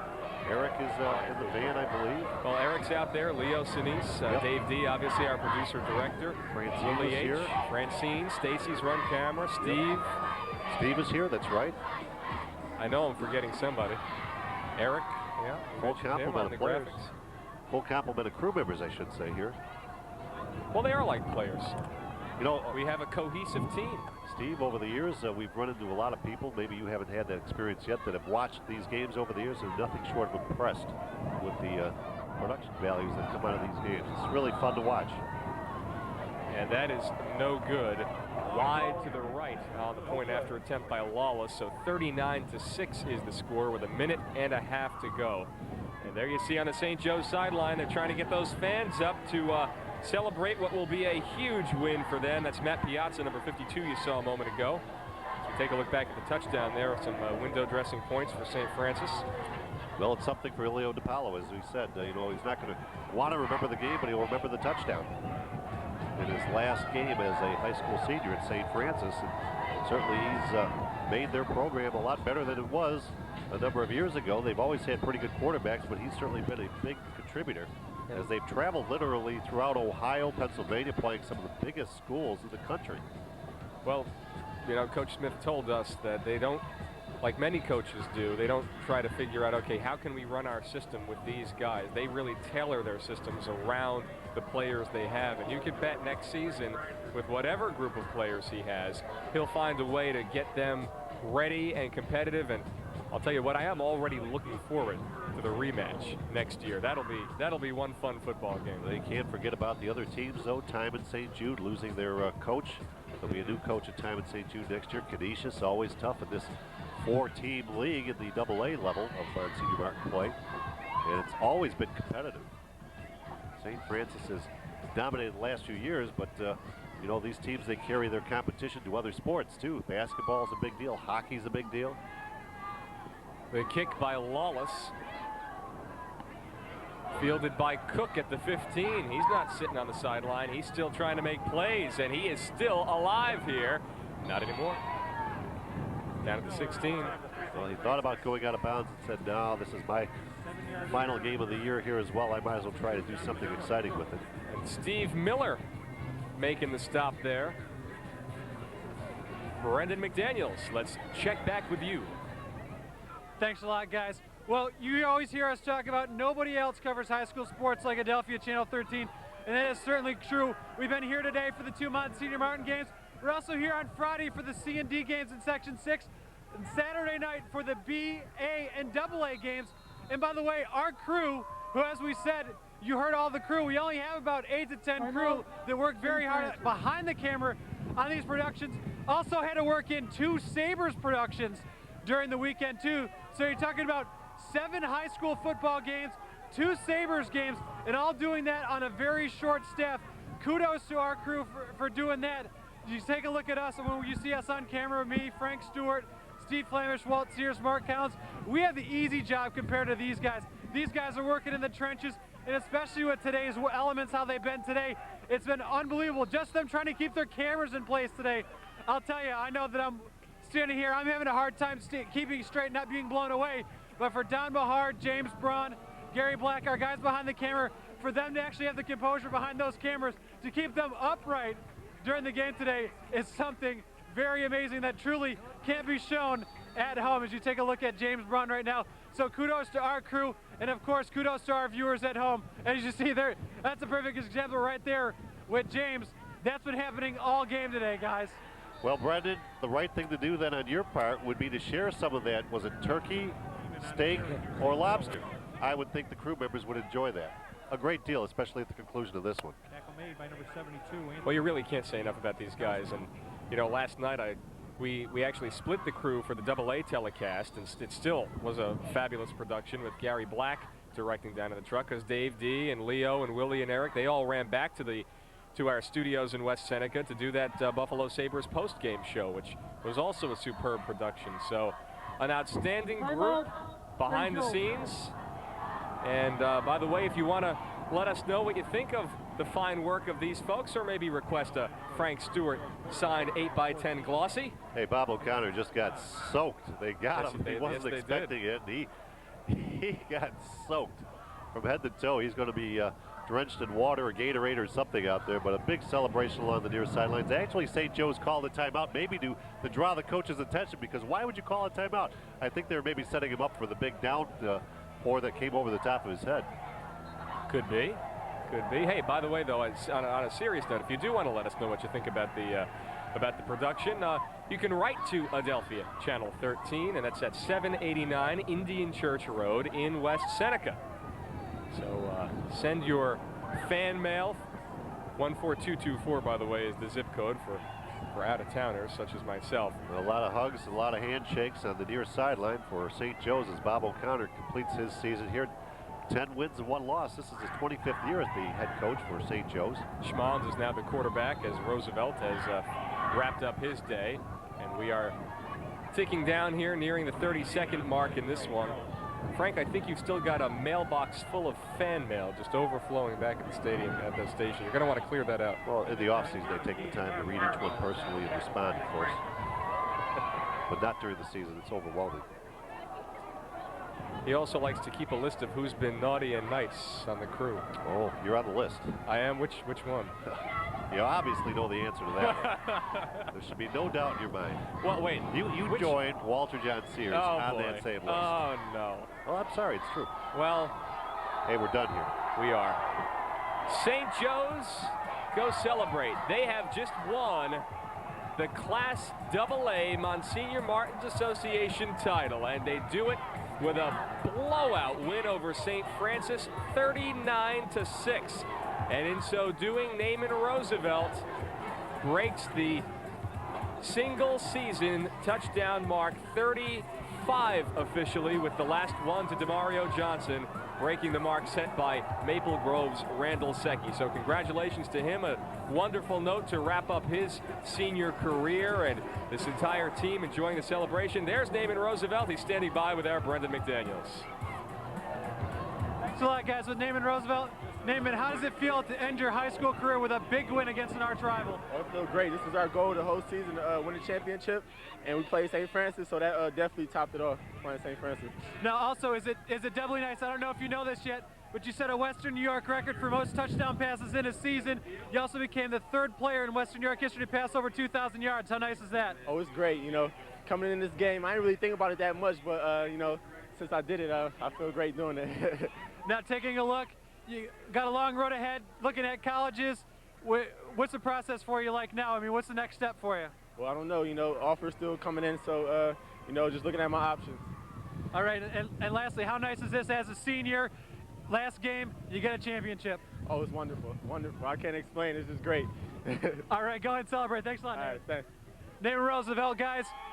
He's going to be a star at the next level. I talked to Dick Gallagher earlier today. He said, no doubt, next level. You're going to be seeing him on Saturdays, guys. Well, Dick Gallagher, of course, Brendan, the Western New York high school football guru, but so too are you, Frank Stewart, and your final thoughts here. Well, I think we saw what we needed to see from Naaman Roosevelt. The game was sort of a toss-up. We expected great competition in this AA final. St. Joe's with the revenge factor coming from St. Francis Adams. St. Joe's winning by 2 points earlier in the season with a controversy involved there. There's no controversy about this game. The better team won, and the better team really showed it. All right, so that's a wrap. 39-6 the final as St. Joe's captures the title. Now, as we wrap up 7 games over the course of 3 days here on A13 at the Ralph, for Frank Stewart, Brendan McDaniels, also our colleagues Walt Sears, Mark Collins, Roger Walsh, Jason Bristol, everybody behind the scenes. We certainly hope you've enjoyed watching these telecasts as much as we've enjoyed bringing them to you. For all of us, I'm Steve Flemish saying good night from Ralph Wilson Stadium in Orchard Park, New York. St. Joe's, champions of Monsignor Martin Class AA. Good night, everybody.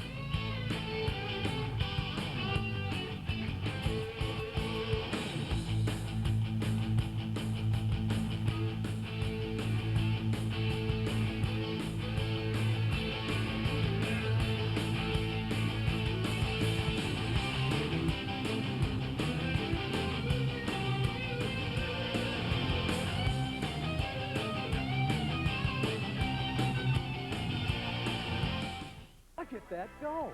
The Aero Speed Shaft is the most advanced designed golf shaft ever.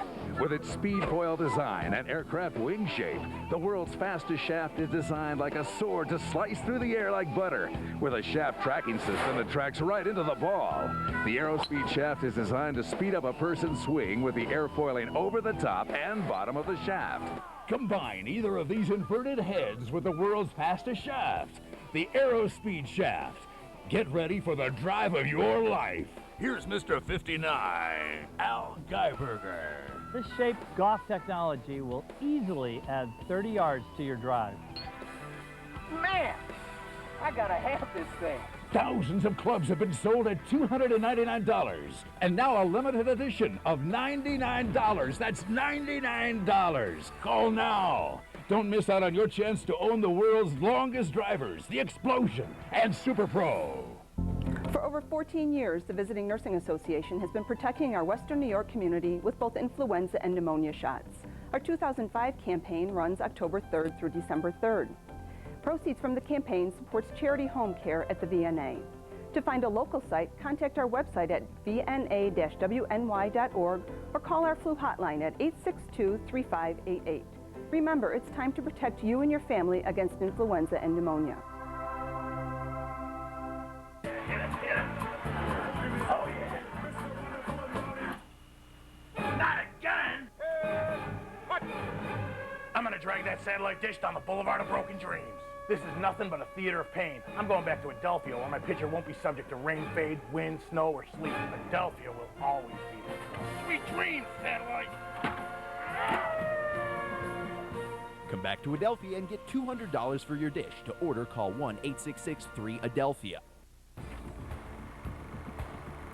You're watching Adelphia Channel 13 Sports.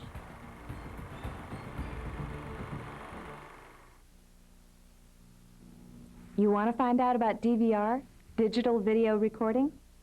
Let's start with the basics. Have you ever thought to yourself, all these channels and nothing on? Of course you have. But the truth is there's plenty on. It's just not on when you feel like watching TV. Unless you've got an Explorer 8000 home entertainment server from Scientific Atlanta with DVR service from Adelphia. With DVR, you can always have loads of your favorite shows waiting for you, and they're all on when you say they're on. Here's an example. Our favorite show is on at 9 o'clock in the evening. Our kids' bedtime is, you guessed it, 9 o'clock. We used to either rush the kids through bedtime, okay kids, night-night and all that stuff, or we'd miss the setup that comes in the first 10 minutes of the show. Or we'd tape the show, watch it at 10, and then be so wiped out that there'd be no time left in our evening. Please. Now, who cares when the show starts? We get the kids into bed when it's bedtime. Read them a story, come downstairs, and we can start watching that show, or really virtually any show, at 9:15 or 9:20 or any time.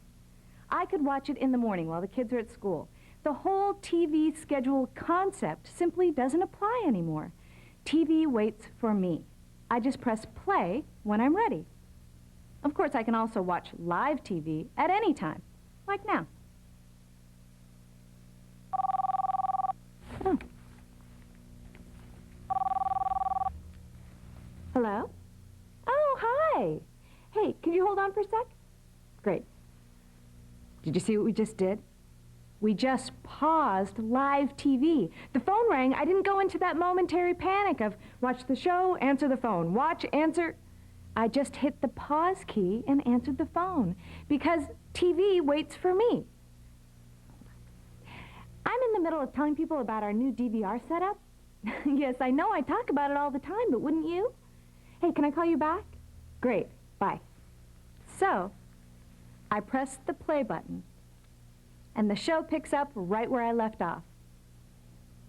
But between the phone call and talking to you, I can't remember what was happening on my show.